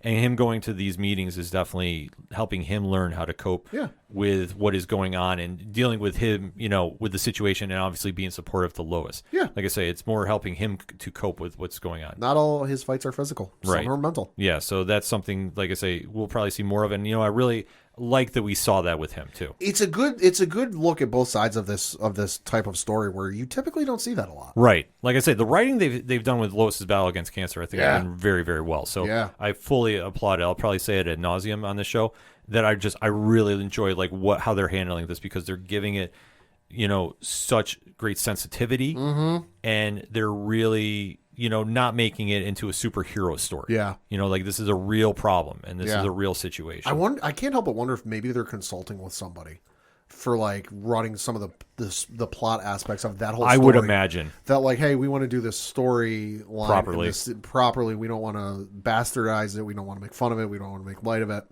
And they're running just those plot points by that person, going, all right, hey, whatever you think is going to be an issue, we'll take out. Yeah, and I think that's very smart. So I like I say, I applaud them completely about this. But we get one heck of a cliffhanger, though. Oh, yeah, we do. Pat, you want to take this one? Yeah, so we get back to Mannheim's lair, I guess you could say, where Superman hasn't figured out where it is yet. And Mannheim is talking with Onomatopoeia. And Onomatopoeia brings up that it's starting to lose their powers a little bit. And he says, hey, don't worry. We're going to get this solved, and we're going to take care of you, and I'm going to save you. And Onomatopoeia pulls back their hood, their hat, whatever you want to call it, or should I say her hood, her hat, her whatever it is. Because Onomatopoeia's identity is revealed to be Pia, the woman that Lois and Clark have made friends with at the hospital, and is none other than Bruno Mannheim's wife. Yeah. So Pia Mannheim, who's played by Valdea, I'm sorry. I apologize for messing up the name. She was great in this episode. Did not see this coming. Wow. Though. Did not see this at all. So what an amazing cliffhanger to leave off on going into the next episode. Yeah. Like I say, just the big surprise reveal. And now going into 2 more episodes, we know, and then it looks like they might be taking a season break. We don't know officially yet. Yeah. All we know for sure is they're done filming. Yes. They finished filming in March. So, don't know. Yeah, we don't know, but the story with Inner Gang is now just taking a very, very unique twist. Oh, God, yeah, because let's not forget, he's still screwing around with Bizarro in the background. Yeah, so there's a lot more elements getting revealed about what Bruno Mannheim is really doing here. But like I say, overall, the show is still clicking on all cylinders. Yeah. And like I say, they really focused a lot of this episode. I know we didn't break down everything involving the Lang Cushing family. At the important parts, though. But we got enough of it, and that really dominated a lot of this episode, too. Yeah. Like I say, we kind of maybe overemphasized a little bit about what was going on with the Kents, because those were big story points, but they really did focus a lot on the Langs. Right. I mean, ultimately, at the end of the day, this show is called Superman and Lois, not the Lang story. Yes. So, but a very solid episode nevertheless. And Yeah. like I say, how they're handling Lois's battle with cancer, I think has been, very tasteful and Superb. It's very, it's superb writing top to bottom. Acting has been, right there with it too. Like I said, the show has been something to watch time and time again, and this season, has really been something special to watch as well. Yeah. That being said, hit us up on that hashtag ODPHpod. What is your thoughts about episode 6 of season 3 of Superman Lois entitled Of Sound Mind? Let us know. We're going to take a quick break. We'll be right back. Hi, and welcome to The Capsule Life, a show for the most casual and dedicated fans of comics and a member of the Comic Watch family. I'm your host, Sean. Join me and discover what the world of comics and graphic novels have to offer. From one-on-one interviews with industry professionals, roundtable discussions with passionate fans, and reviews on the latest comics, TV shows, and movies. You can also check out our website, www.thecaptionlife.com, to find out where you can listen to us, a list of all of our episodes, and where you can find us on social media under the username @CaptionLife. You'll get a new episode from us every week, so hit the subscribe button so you don't miss out. Coming back for another segment on this edition of the ODPH podcast, and it's time to talk a little bit of wrestling. Hell yeah. So the WWE has had a interesting week going into their own version of the NFL draft coming up this Friday as we record. So, Pad, what has been going on lately? So we got to talk some matches that got set for the upcoming Backlash pay-per-view, which is taking place May 6th from San Juan, Puerto Rico, where Bad Bunny was originally supposed to host, but not the case now. We'll get to that in just a minute. But some of the matches we know of that are taking place is in a 6-man tag team match. You have Matt Riddle, Kevin Owens, and Sami Zayn taking on the Bloodline and Solo Sikoa, Jey Uso, and Jimmy Uso. Makes perfect sense because this Friday, the main event is going to be the WrestleMania rematch, which I originally thought we were going to have at Backlash. But you know what? They really want to spike the rating on Friday. Perfect way to do it. Yeah. Because there's going to be a lot of drama unfolding with it. Yeah. I mean, one thing that would be an ultimate curveball is I fully believe the Usos are going to lose. Right. If they split up the Usos. I don't think they'll do that right before the pay-per-view, though. Well, you never know. Like they. You mean split them up in the draft? Yeah, gotcha. Maybe it could happen. I thought you meant split them up, like break them up. No. Split them. No, split according to the draft. In the history of the WWE draft since they brought it back in 2015, 2016, whatever it was. Yeah, I think they've only ever split a tag team once, and that was the New Day when they split Xavier and Kofi Kingston away from Big E. Well, no, they did that before with the Dudleys too. No, I know. I'm talking in the in the modern era. Gotcha. If you want to say, gotcha. They brought it up every year. They're like, oh, you never know, tag teams could get split up, and then every iteration of the draft and in the shuffles, like whatever you want to call it, they never did it, and it's like, and it got to the point where it's like, oh yeah, you say this, but I don't believe you. And then they finally did it. And it's thus far in the modern era the only instance they've ever done it. So, we could see the second. It definitely could happen because the one thing is Triple H really wants to put a definitive stamp on the draft. And he keeps saying it's going to be the biggest game changer. This is going to be the biggest draft of all time. Yeah, he keeps throwing around the word game changer, which... Yeah, we'll see. I'm hoping because obviously this show is going to solidify the rosters that are going to be up for the TV deals that are going to be going on sale this summer. Yes. So there's a lot that is going to be involving this, and especially with how they stage this. So they really want to set it up right. Backlash is going to lead into that. We do know at Night of Champions they are going to crown a new champion of some sort. Right. So we are kind of waiting to see about how they're going to set that tournament up because whichever show Roman Reigns is not on, that champion is going there. Right, which is something that has been kind of teased for a while that they're going to bring back a title, and they're bringing back the WWE World Heavyweight Championship, which I know there was speculation a couple of years ago that they were going to bring this back because they stopped calling it, because they unified the WWE Championship and the World Heavyweight Championship and called it the WWE World Heavyweight Championship. And then a couple of years ago, they stopped calling it the WWE World Heavyweight Championship, even though the belt still says it. Yeah. They just started calling it the WWE Championship. And everyone's like, oh, I wonder if that means they're going to bring this belt back, which... took a couple of years, but hey, we got there eventually. And plus, I know there's been a lot of online chatter about the belt and why it's not the real Ric Flair belt. I think because what Triple H is doing, the more I thought about this, and we have a great thread going on ODPH Podcast on Twitter, I think they did this because Triple H doesn't want to do anything that resembles the past. Well, I think that's also the case, but I also think it's the case that there's been multiple reports from various sources, you know, the Sean Ross Sapps, the Dave Meltzers, the Mike Johnsons, you know, what have you, that both Fox and USA, which broadcast SmackDown and Raw respectively, want a main champion on their show. It makes perfect sense. And it's been the biggest gripe I know for USA, according to reports, and this is all reports. I'm not talking to USA Network executives, so don't ask me for their opinions. But it's been reports that USA Network isn't happy that they don't have a main title holder on their show. So that's why you started seeing the US title get featured very prominently in what have you. So got to say though, the belt they unveiled on Monday, love the belt. Yeah, belt's great. Belt looks clean. Got to answer some questions though, because there's a surprising amount of confusion about this belt that I didn't see coming. They're splitting Roman. One of the questions I saw, they're splitting Roman's belts. No, they're not. Roman still is the WWE Undisputed Universal Champion. What I think they're going to end up doing, and has been rumored for maybe 6 months to a year, I forget, is coming up with a belt design where he doesn't have to carry two belts anymore, that it's just one belt.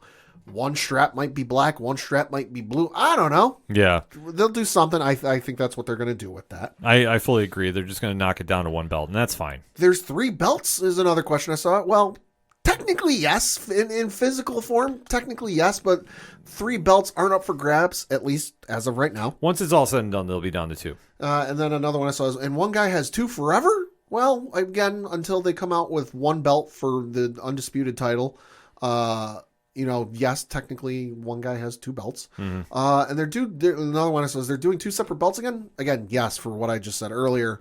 Both shows, both networks want their own main title holder. Yeah, a lot has to do with the TV deal, and that's the thing, that once the TV deal is done, then things are going to get interesting. Yeah. So, but for the time being, that's a better selling point to a network. Yeah. So that's why they're doing this, and it makes perfect sense.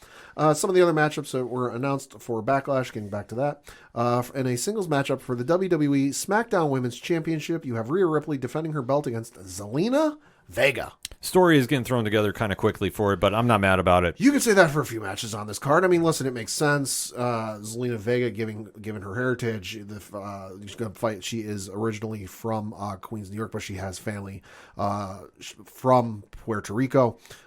So it makes all the sense in the world why they're doing this. It's going to be a great rub for her.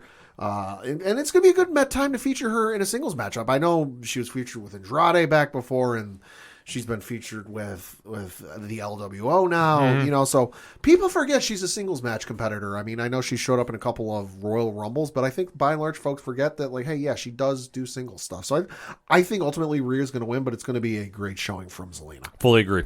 Then one of the matchups that's getting thrown together for what reason, Ken? Reasons. Seth freaking Rollins versus Omos. If this isn't a sign that Seth is winning the new belt, I don't know what is. This makes no sense. It's random, but I think what they're trying to do is establish Omos as a real threat. Yeah. And have him in a profile match against Brock definitely raised his stock a little bit. Seth is going to make him look like $1 million. Yeah. But I think this is just to say, like, Seth has conquered, another big giant a la Brock Lesnar. Right. He should be a number 1 seed for the tourney they're going to do for this belt. Yeah. So this makes sense on that aspect. I do agree. It's thrown together. It's kind of random. But I think they really see a lot of upside in Omos, and I think there is some. Oh, sure. I really do. I just think he just needs a lot of work because he's very new to wrestling. Needs some fine-tuning. But listen, all this means is Triple H is an Homo sapien. Listen, this is all it means. If you don't know what that is, Google it. Next matchup we got to talk about is a triple threat matchup that was announced for the WWE United States Championship with Austin Theory defending his belt against Bobby Lashley and Bronson Reed. Solid triple threat match. Should be good. Very excited about it. And then also announced is Bianca Belair in a singles matchup for the WWE Raw Women's Championship taking on Io Sky. Obviously, Damage Control with Bayley and Dakota Kai are going to be in her corner. Well, they'll be doing the breakup. Like, Bayley will do something to cause that. I think they're already teasing that happening. Yeah. So, and probably what... Listen, this is either going to be the co-main or the main. I don't know which. We'll end up seeing. Is mentioned that Bad Bunny was supposed to host this whole thing because it is taking from San Juan, Puerto Rico, and he is the most famous artist from Puerto Rico on the planet right now. But after the antics that have taken place both at the night after WrestleMania and what happened last night, Monday night on Raw, he said, and I quote, "I'm no longer hosting Backlash," to which I love Damian Priest said, "Good, stay home." And Bad Bunny goes, "No, I'm going to Puerto Rico to beat your ass in a San Juan street fight." Yeah. That's going to be a fun match. I was kind of surprised they're not doing the mixed, or not the mixed tag, but the tag team with him and Ray against. Yeah. So, but listen, Bad Bunny can wrestle, so I'm not mad about this one bit. Bad Bunny can throw a Canadian Destroyer. I need to know nothing else. Yeah. And then, again, this is either going to be the co-main or the main. I don't know what the hell they're going to do. In a singles matchup, you have Cody Rhodes taking on Brock Lesnar. This will be the main event. Probably. Honestly, don't know how this is going to go. No, I don't either. I was afraid that once they announced the new belt, I was like, oh, shit, they're going to make this match up for the title, and Cody's going to lose this one just to further that. I'm like, oh, he's got to face adversity. And then they announced the belt's going to be given out at Night of Champions. I went, oh, thank God, maybe he has a chance now. Yeah, so. Because if this matchup was for the belt, Cody ain't winning. No, and I don't think Cody's going to win. I think that's an online theory that they're going to give him a belt, but why would you cheapen Mania? Right. That's the problem. You're going to do that if you give him a belt. Right. It's going to go to a heel or Seth Rollins. Like I fully think it's going to be Seth. There's Right. no question in my mind about that. Right, and then obviously, as we mentioned, you have the draft coming up starting this Friday on SmackDown on Fox, and then finishing on Monday on USA Network. Going to go through some of the names of the folks that are available. Obviously, AJ Styles, Angel from Los Lotharios, Angela Dawkins from the Street Profits, Asuka, Austin Theory, Becky Lynch, Bianca Belair, Braun Strowman, Butch, Candice LeRae, Chad Gable, Charlotte Flair, Cody Rhodes, Chelsea Green, Damian Priest, Drew McIntyre, Edge, Elias, Emma, Finn Balor, Giovanni Vinci, Karrion Kross, Carl Anderson, LA Knight. So you got a whole list of guys. Massey is in there, Mia Yim, Montez Ford, MVP is in there. Whole bunch of guys. Sami Zayn, Ronda Rousey, Ridge Holland, Scarlett, Seth freaking Rollins. So it truly feels like there's nobody off limits for this. It's going to be interesting to see. There's also some rumored NXT call-ups we could be seeing. Mm-hmm. But then the also thing that's getting thrown around today in the rumor mill is that we might see brand-exclusive premium live events come back. I think you're going to see that. And I think, you know what, that's not a bad idea, to be honest with you. I don't either. Just make them memorable, please, because I didn't hate the idea the last time around. Because I'm like, okay, this makes sense.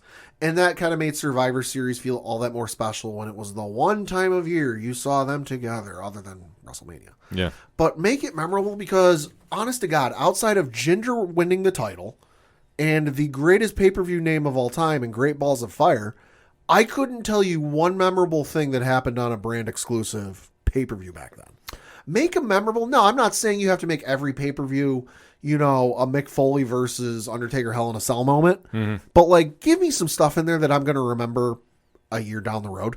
They're going to. I think Triple H is, as the head of creative, and no, Vince is not back. We're not hearing any of that nonsense here. I just want to point that out. Yeah. He's going to definitely make sure that both brands feel special. And he's going to do some things on there that is going to make it worthwhile to check out the said shows. Sure. The only thing I think might hurt him maybe short term is in the ratings, depending on how they load up a roster. Because, sure. I mean, obviously, looking at how the draft is going to go, SmackDown, Roman Reigns is going number one. Yes. I don't think that's a question mark. If we're going to do locks and leaps, that's probably the safest lock. That's the hardest lock of all time. Listen, I know some folks want Rhea Ripley to go number one, which if Roman wasn't on the run he's currently is, I would absolutely 100% agree with you. Mm-hmm. There ain't no way in God's green earth that SmackDown's, if we're going kayfabe here, there ain't no way in God's green earth that SmackDown's giving up Roman Reigns. No, there's no chance. There's no chance. The biggest star in the business, he's going number one. After that, I mean, it's really wide open. Yeah. I don't doubt that they go Rhea Ripley. It could also be the tag team champions. Yeah. Like I say, it depends on how they want to do it. Like I say, I think SmackDown is going to get the number one pick. I don't know if it's been officially announced. That's going to be the interesting thing, too, is what happens with the tag team championships, because Kevin Owens and Sami Zayn hold both. The easy out could be wherever they're drafted. The other ones get vacated. Yep, and that's what I think is going to happen. So I don't doubt that you have Kevin and Sami staying on Raw and they vacate the belts for SmackDown. So which will give somebody else a chance to do, because Triple H is very focused on building up that division. Yeah. And then I think after that, you're going to literally have the women's champions go to the respective brands. So they'll be the number two picks no matter what. Yeah. Yeah. After that, though, that's where things get interesting. Yeah. Because I think you're going to have Cody Rhodes stay on the other show from Roman. And Yeah. I think they're going to tease stuff. They're going Yeah. to build it up like for leading into Mania next year. Yeah. Seth, I think, stays with Cody for now. I don't think they're going to put him on the same show with Roman. I just don't. No. But I mean, literally after that, I think it's wide open where you want to go because you do have some people coming back from injury. We know Right. AJ Styles is due back soon. Yep. Anderson and Gallows haven't been seen in a hot minute. Right, so I wouldn't doubt that they bring back the club Yeah. in some form. Yeah. And then you have to factor in the NXT call-ups. And I know that last night, as we record, was NXT Spring Breakin'. Mm-hmm. And I know Pretty Deadly was written off TV. Yeah. Listen, I'd love, if they weren't dumped in a lake, I would love Tony D'Angelo and his crew to dump them on whatever show they end up on and go, here, they're your problem now. But, well, they got dumped in an ocean, so it can't happen. I wonder if they would just magically come... What if they film a vignette where they wash up on shore? Yeah, that's what I think they're going to that'd be do. better. I think they're going to do something like that, which will be fun. Yeah. And then for anybody else that's a call-up from NXT right now, I do think they're going to add somebody from the women's division. But here's the real question mark. Yeah. I don't know who, because if you haven't been watching NXT, that women's division is very stacked from top to bottom. I'm going to say Cora Jade, just because I heard some talk online that she had a dark match on, or no, not a dark match, a main event match on the Hulu show main event with Nikki Cross is what it was. And apparently, according to reports, it wowed a lot of folks backstage. Like, and I'm not talking wrestlers, I'm talking like management, that she might be on the fast track, and would not be surprised if she gets inserted into the draft on Friday or Monday. Cora would make sense. I mean, because she's not really in a big storyline like her and Roxanne Perez had their run and that's over. I think they're going to keep down in NXT Carmelo Hayes, obviously. I think after last night, Braun Breaker is staying put. Oh, my God, yeah. I don't think he's going anywhere. I think another one you might see that isn't really getting talked about right now, other than he did make an appearance in a dark match on Monday Night Raw, making an appearance on the main roster and getting called up. Joe Gacy. Gacy could because as we record, his other two faction members in the Dyad, formerly known as Grizzled Young Veterans, in Jaeger Reed and Rick Fowler, both of them are waiting out the end of their WWE, or at least one of them is waiting out their contracts. They both are. They both asked for their release. They were both denied their release, so they're going to sit at home until their contracts run out. So Gacy's now just with Ava. So we'll see what happens. I don't doubt that they get rid of the schism. Yeah. Completely. Yeah, I think Gacy getting a dark match on Raw was kind of like a test to see how he does. Yeah, and I think he'll be fine. I mean, we are biased here, though. Well, yeah, we are biased, and I think the reason I say that is if this wasn't a test for him to get a call up, if this was any other city, this is just hey, we want to get you some main event work, but no, this dark match took place in Chicago, where they're a very big wrestling town. Yeah. If you want to get a test for a guy in NXT outside of the Florida area to see how they do, Chicago's a pretty good place to do it. Yeah, we've had the privilege of seeing Joe wrestle here locally for years. Yeah, so he's real good. He's ready for that spotlight, so we'd be super happy to see him get signed to a main show. That is. Yeah. I mean, it's kind of wide open. I mean, I know the Dragunov has been another name that's been thrown around, and Put him on the same show as Walter. It's going to happen. Best of 7. I wouldn't doubt we see him versus Sheamus best of 7. Can we get a triple threat? I mean, maybe. Fatal 4-way. Add Drew. Depending on what's going on with Drew, because I know there's a lot of speculation going on there. True. But that's the beauty of the draft, though, and especially Triple H running it. And if he's saying this is going to be the biggest ever, I think they're really going to do some crazy things. I think they're going to split the Street Profits up on different shows. Yeah. And I think that's a good move for both of them at this stage. I think Pretty Deadly and Dragunov are pretty safe bets. I would not doubt the Cora Jade and Gacy come up too. Could say it. And then after that, I think it depends on how you want to plug and play. And then I think that we're going to see an actual general manager that Adam Pearce is on one show, and maybe they're going to finally give Sonya Deville the other GM spot and then let them go. But then you split up her and Chelsea Green, and I don't want that. Right, which I mean, like I say, that's the tough point because you have to put a figure in there somewhere. Yeah. So Yeah. we're just going to have to wait and see about this, but there's going to be a lot of talk about the draft going in to the weekend. Obviously, we'll be recapping that next week with a special edition of 607 TWS on the ODPH. It might sound confusing, but trust me, we're going to pull this off because we have something cooked up for that. So in the meantime, though, hit us up on that hashtag ODPH pod.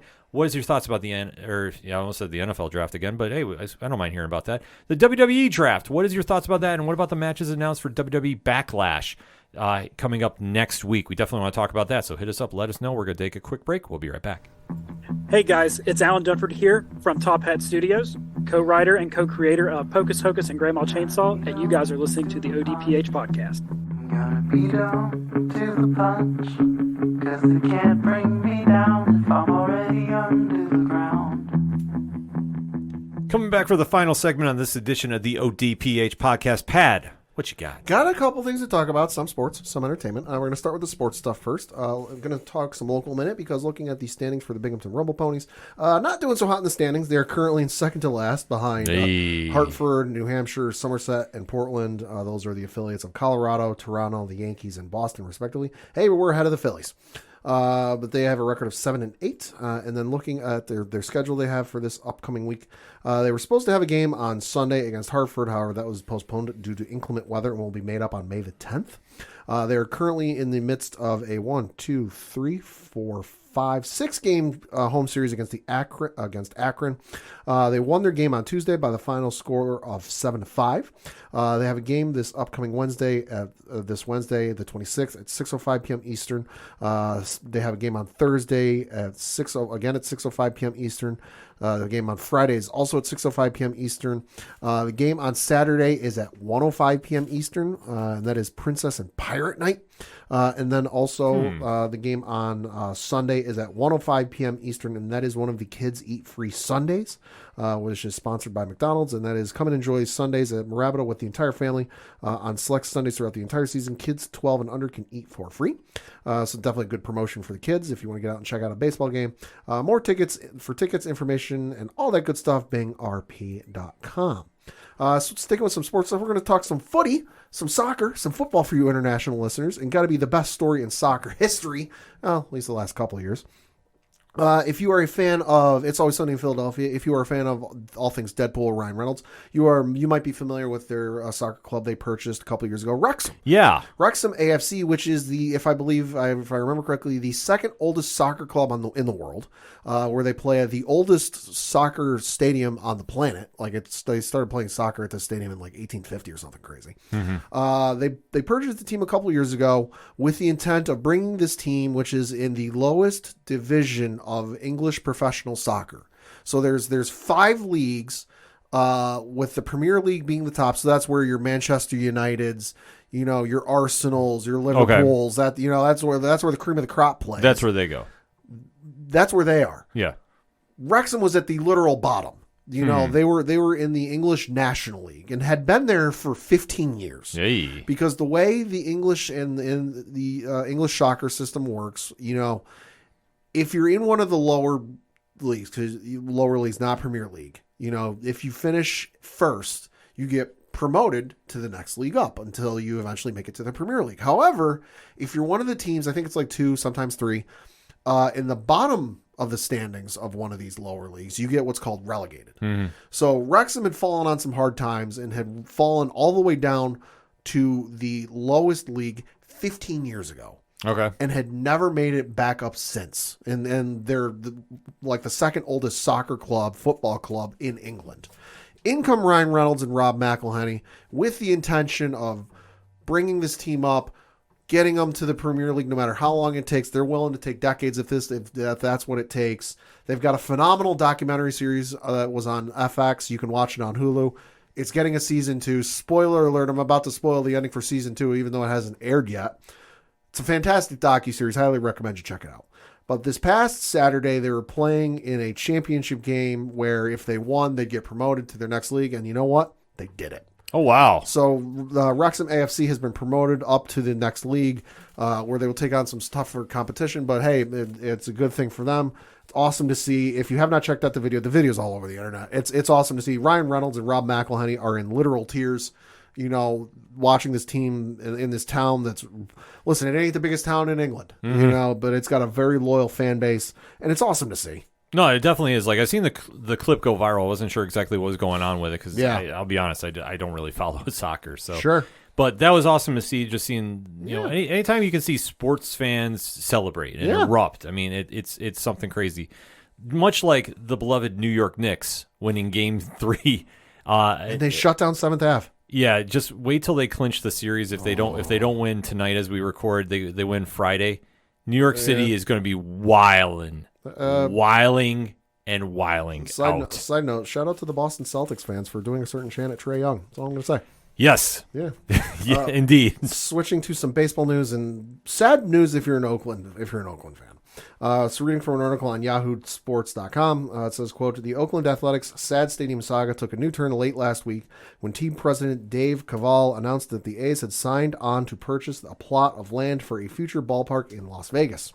It's not a done deal, but given team owner John Fisher's extended standoff with Oakland City officials and the Coliseum's decay into a possum-infested, yes, that's true, sewage-splattered mess, the path forward clearly leads to Vegas.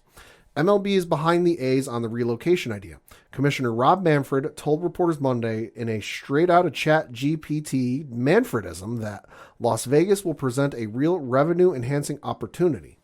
Close quote. And sure, opportunity exists, though you could argue that the opportunity has existed in Oakland for years if Fisher were willing to put a little more of his money behind the team.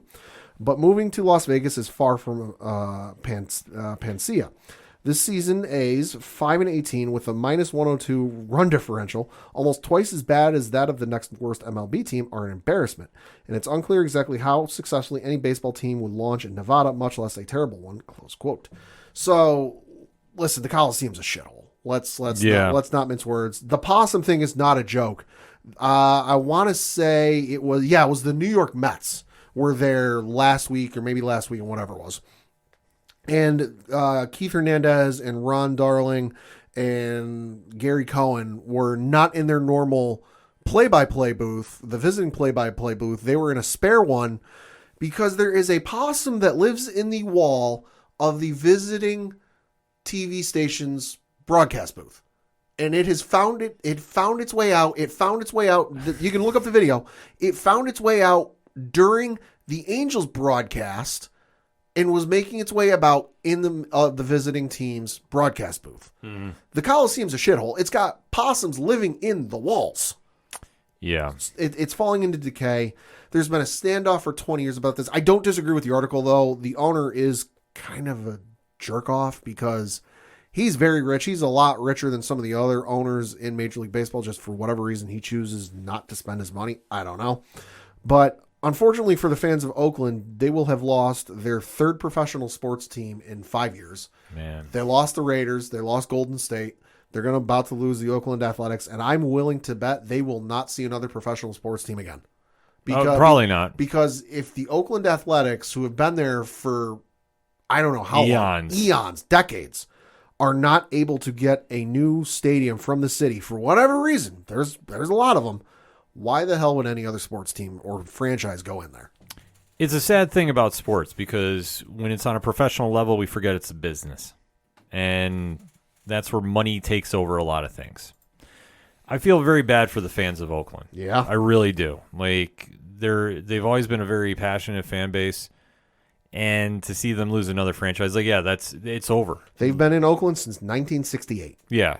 So once the A's leave, and it's going to happen. I mean, yeah. I'm not wishing it. I'm not celebrating it by any means, but it's a sad thing when any city loses their team. Yeah. You know, I saw this happen when Cleveland left, to go to Baltimore, and then look what happened. They won a Super Bowl with Baltimore. So, there's that. Seattle. Yeah. And how long did they lose, Jesus. The Sonics, and then went to Oklahoma City, and then, and so forth. It's tough where it happens, and seeing this happen, like it just it reminds you, to appreciate your team while you have them, no matter how good or bad they are. Yep. And then switching to some entertainment news, we got our first official trailer for Season 3 of The Witcher. This will, of course, be the final season with Henry Cavill as the title character of Geralt the Witcher. After that, Liam Hemsworth is going to take over the role, and we'll see what the hell happens with that. But nonetheless, they're splitting the season into 2 volumes, it appears like, with the first set of episodes set to drop on June 29th, and then the second volume, which is the other half of the episodes, dropping on July 27th. I'll say this. I'm going to watch it. I know fans of the books and diehard fans of the franchise aren't that big of fans because it differentiates and it deviates from the source material. I've been a fan of enough stuff that is drawn from source material, comics, books, video games, and whatnot, that doesn't really bother me. Yeah. Is there some stuff I wish I could have seen make the translate on the big screen or television screen? Yeah, sure. But it doesn't really hang up on me that like, oh, this wasn't a word for word adaptation of the book. No, I mean it's an adaptation. Some stuff's going to change. Has it been perfect? No, but I've still enjoyed it. I'm going to give it a watch. After that, we'll see. Henry Cavill's been great as Geralt in my opinion. But when it comes to Liam Hemsworth taking over the role, yeah, wait and see for me. I'm not saying no, but I'm saying we'll see. Yeah, I can hear you on that. I've kind of fell off the show personally. Sure, but yeah, seeing them do a switch at lead actors, that's always tough. Yeah, always tough. And then in some news I did not see coming, we're getting a James Bond reality show. What? Yeah, so this is coming from the official 007 website, so this is about as official as it gets. And the headline reads, Brian Cox to appear in 007's Road to a Million. So the article reads, quote, Emmy and Golden Globe winning Scottish actor Brian Cox, currently on screens as Logan Roy in Succession, has been cast as the Controller, the enigmatic character who controls the fate of contestants in 007's Road to a Million. 007's Road to a Million will see contestants competing in teams of 2 on a global adventure to win the ultimate prize of up to £1 million, filmed in iconic Bond locations from the Scottish Highlands to Venice and Jamaica. The cinematic format will be a test of intelligence, endurance, and heroism. In addition to conquering obstacles, the contestants who will compete in 2-person teams must correctly answer questions hidden in the different locations around the world to advance to the next challenge. The controller reveals in the increasingly difficult journeys and questions the contestants must overcome. He has millions of pounds to give away, but he doesn't make it easy. Whilst he lurks in the shadows, he is watching and controlling everything. Brian Cox said, quote, I got to see how ordinary people would cope with being on a James Bond adventure as they travel the world to some of the most iconic Bond locations. It gets more intense and nail-biting. I enjoyed my role as both villain and tormentor with license to put hopeful participants through the mangle, close quote. 007's Road to a Million is a unique collaboration between Amazon Studios, Eon Productions, 72 Films, and MGM Television. The unscripted series will launch exclusively on Prime Video later this year, close quote. This sounds awesome. It sounds crazy. Sounds crazy. It sounds like Amazing Race, if you've ever seen that on CBS. If you haven't, basically it's a set of like 12, 13, 14, whatever it is, teams of 2 that go around the world, have to solve clues, and at the end of the race, if you're the last team, if you're the first team to cross the finish line, you win the £1 million. It sounds like that, but with the added twist of, hey, there's a bad guy looking to make your life a living hell. Yeah, I'm interested. I'm interested too. Yeah, especially some of those Bond locations. I'm thinking of some, especially Man with the Golden Gun, Goldeneye, Skyfall. Dr. No. If you could go to some of the locations from Dr. No, that'd be awesome. No, I'm all for that. Yeah, this definitely looks dope. All right, so it's comic book pick time, but before we get into it, I just want to kind of let some people know in case you did not hear. This is coming right from Marvel Comics. So Marvel Comics app. Now, that's operated by Comixology. Any app purchases that you have there are going to be moving to Marvel Unlimited. Okay. So, according to the news article on Marvel.com, quote, the Marvel Comics app operated by Comixology will be shutting down on June 2nd, 2023. So, there are some details coming with this, which basically is they will be making digital comics purchases made prior to May 2nd on the Marvel Comics app accessible on the Marvel Unlimited app. If you have stuff on this app, you're going to need to transfer it over to a different account is what it's kind of coming off as. Okay. To go back to the article, quote, May 2nd, Marvel Comics will no longer be able to be purchased on the Marvel Comics app. Digital redemption codes may be redeemed on Marvel Unlimited via marvel.com/redeem. May 2nd as well, digital comic purchases made prior to May 2nd will be made available and accessible on the Marvel Unlimited app. June 2nd, the Marvel Comics app will be shut down. You must link your Marvel Comics app to a Marvel account before this date to have digital comic libraries available and accessible on the Marvel Unlimited app. If you use the Marvel Comics app that's being shut down, you should have received an email about this. Yes. Because I did, and I'll admit, I forgot I used that thing. I haven't used it in years. I've used it years and years ago, so I was like, what the fuck is this? I don't remember using this, and then I did. If you follow that email and then you follow the instructions in the email and the links and whatever else, that should help you out and get you set up for what you need to do. Absolutely. So make sure to go hit up that article. They do have links around there too. Check your emails too if you're signed up on that app. I got my notification, so I definitely want to make sure I'm on top of that because I get my digital stuff. I go to the comic shops. I'm an avid reader, so I want to make sure I'm not missing out on anything. So this is kind of big news if you are doing your comics through there because obviously you don't want to be cut off from them. Mm-hmm. Speaking of comics, Pad, you got some picks to kick us off? I do. Most of them Marvel, but one Dynamite. So from the Marvel side of things, you've got Captain America, Symbol of Truth, issue number 12. This is Cold War Part 2. So they're definitely going to be checking this out. From the Dynamite side of things, you have Gargoyles, issue number 5 from Greg Weisman. Loving the Gargoyle stuff, especially because Greg Weisman, the series creator, is involved. But that's not the only Gargoyles we're getting. It was announced by the folks over at Dynamite about a week ago or so. Reading from an article on comicsbeat.com, it says, quote, Dynamite announced today an exciting new miniseries event that will continue to expand their hit comic, Disney's Gargoyles. Gargoyles Dark Ages will feature a journey into the past and the Manhattan Clan's origin story, thanks to franchise creator Greg Weisman. Fans have known for years that beloved characters like Goliath, Hudson, Brooklyn, Lexington, Broadway, and more can trace their history back to Scotland over 1,000 years ago. Some moments have been mentioned but never shown in as much depth as will be seen in this upcoming miniseries. Weisman is joined by artist Drew Moss from Vampirella, Red Sonja, and Copperhead, and letterer Jeff Eckelberry. The book also offers a perfect entry point for newcomers to the franchise and comic series, close quote. So the article is going to, or not the article, the series is going to be dropping in sometime in July of this year. But hey, it's going in. There are some stuff. If you've seen the show, if you haven't, it's on Disney Plus. It's 3 seasons. Season 3, watch at your own risk. Yeah, it's not that good. But no, I'm super excited for anything more Gargoyles, and especially if you start delving into some of the other stuff. Which, let's face it, spoiler alert, but it came out all those years ago. The first episode, you don't really see too much of what happened in the past, and then it's kind of sprinkled out throughout the rest of the seasons. You flesh out that backstory, I'm all here for it. And then some of the other comic picks, both of these Marvel, Star Wars, The High Republic, Quest of the Jedi. This from Claudia Gray, who is a fantastic author, and is getting her own comic series. And then lastly, and certainly not leastly, this is my pick of the week. This is the one you need to go fucking pick out if you're going to pick out anything this week. Star Wars, Darth Vader, Black, White, and Red. Ooh. Issue number 1 of 4. This is from Jason Aaron. Description of this reads, and I quote, The Dark Lord of the Sith like you've never seen him before. Following the successful Black, White, and Red series produced by Marvel Comics, Darth Vader now takes the spotlight for tales of terror by some of the industry's most talented creators. Peach Momoko will spin a story only she can bring to life, plus the return of Jason Aaron to the world of Star Wars with part 1 of his Vader tale spanning all 4 issues. This is going to be fucking nuts. The cover of this has Darth Vader in a kneeling position with his right hand holding his lightsaber up, and he's got his helmet off. That don't happen that often. No, it doesn't. Oh, this is going to be real good. This looks wild. I am totally in for this. Definitely got to check this out. I mean, like I said, you can't go wrong. And Jason Aaron back on Star Wars? Hell yeah. So, my picks. All right. Now, Pat, I know you will not read this. Nope. Because it's horror. Nope. It's intense. It is World Tree. Number 1, Image Comics, James Tynion, Fernando Blanco.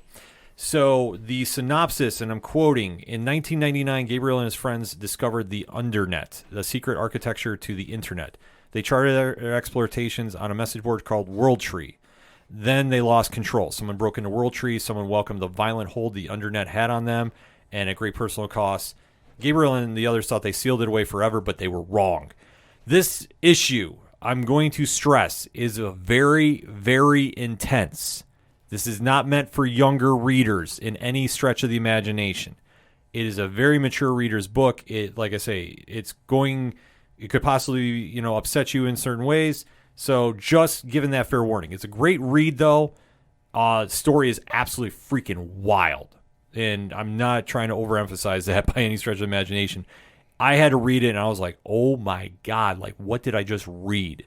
Like, that's how intense it is. So if you're looking for something mature readers, it's a great book to pick up. But like I say, It's very intense. They do not hold anything back when they're unleashing the violence. I'm just going to put that out there right now. But that being said, that was not the only pick, Pat. There is one that I think you might like. You're in the Jazz, right? Yes. So coming out of Image Comics and Black Market Narrative. Uh-huh. Now, we know them from the Massiverse, but this has nothing to do with the Massiverse. Deep Cuts #1, Kyle Higgins and Joe Clark. Okay. And like I say, we know them from Radiant Black, obviously, are now doing a 6-issue miniseries showing the evolution of jazz. Hey. So cool. they start in 1917 New Orleans, Yeah. and take you on an adventure along a young musician who's trying to make his break in the New Orleans scene. It's a great read. I really enjoyed this, and like I say, this is something that if you're into jazz music at all, like you see the power of jazz come through, and like how hypnotic it is, and you see the journey of the young musician and what he's willing to do to get to where he is, and the people he comes across the way. Like I say, it's a very smartly written book. I really enjoyed it. Can't stress it enough. Like I say, it's 6 issues, I believe, and it's definitely gonna be one on my pull list. Like this is something that I just thought was totally cool, top to bottom, and especially if you're into jazz music, which I mean, let's face it, jazz influences so much. How could you not be? Also, for Image Comics, too, I didn't get a chance to do a full blog on this, but Local Man #3, that story is just getting better and better. If you're a fan of old school Image Comics, they do pay homage to it in the story of the disgraced hero from the most popular superhero group on the planet. Gets further and further messy, and it's all just amazing from top to bottom. So can't stress that one enough. Also, from our friends over at Boom Studios, this is Bittersweet, Pad. Yeah. You want to know why it's bittersweet? Why is that? One of my favorite series wrapped up its second arc, and it's not coming back until July. Oh. Which makes me sad. But trust me, I will be waiting on anticipation when it comes back, and fingers crossed, putting the karma out to the universe. We will be talking with Stephanie Phillips on the ODPH about this and hopefully some other things. Putting that karma out in the universe. Grimm #10 has hit the shelves. So Stephanie Phillips, Flaviano, Rico Renzi, and Tom Napolitano, or Napolito, I'm sorry, I apologize for butchering the name. Listen, the story of Jessica Haro is just cool. It's a vibe, it's an energy, it's just amazing.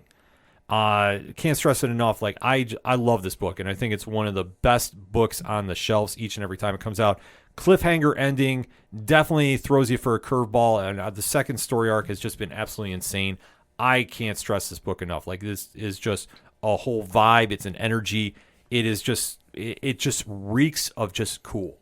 And like I say, it's going to be a long wait till July, but I was happy to hear that it is coming back for another story arc because, like I say, it's just the coolest. And I will stress this time and time again. Go check this out. Go check out a lot of independent comics. There's so many great series going out right now, along with the big two. I know Green Arrow #1 is hitting shelves this week too, so that's going to be one to keep an eye out for. And as we always say, make sure to go support your local comic shops wherever they're at, and especially next week too, because we may have a special guest in studio, Pad.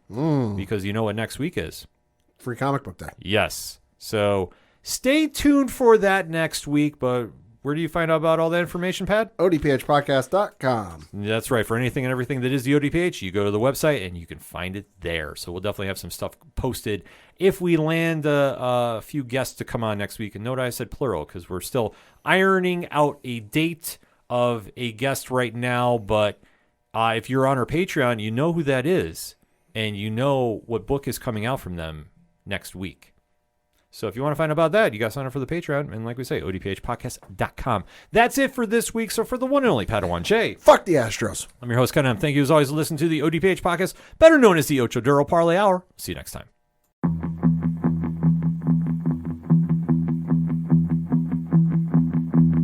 Gotta be down to the punch. Gotta be down to the punch. 'Cause they can't bring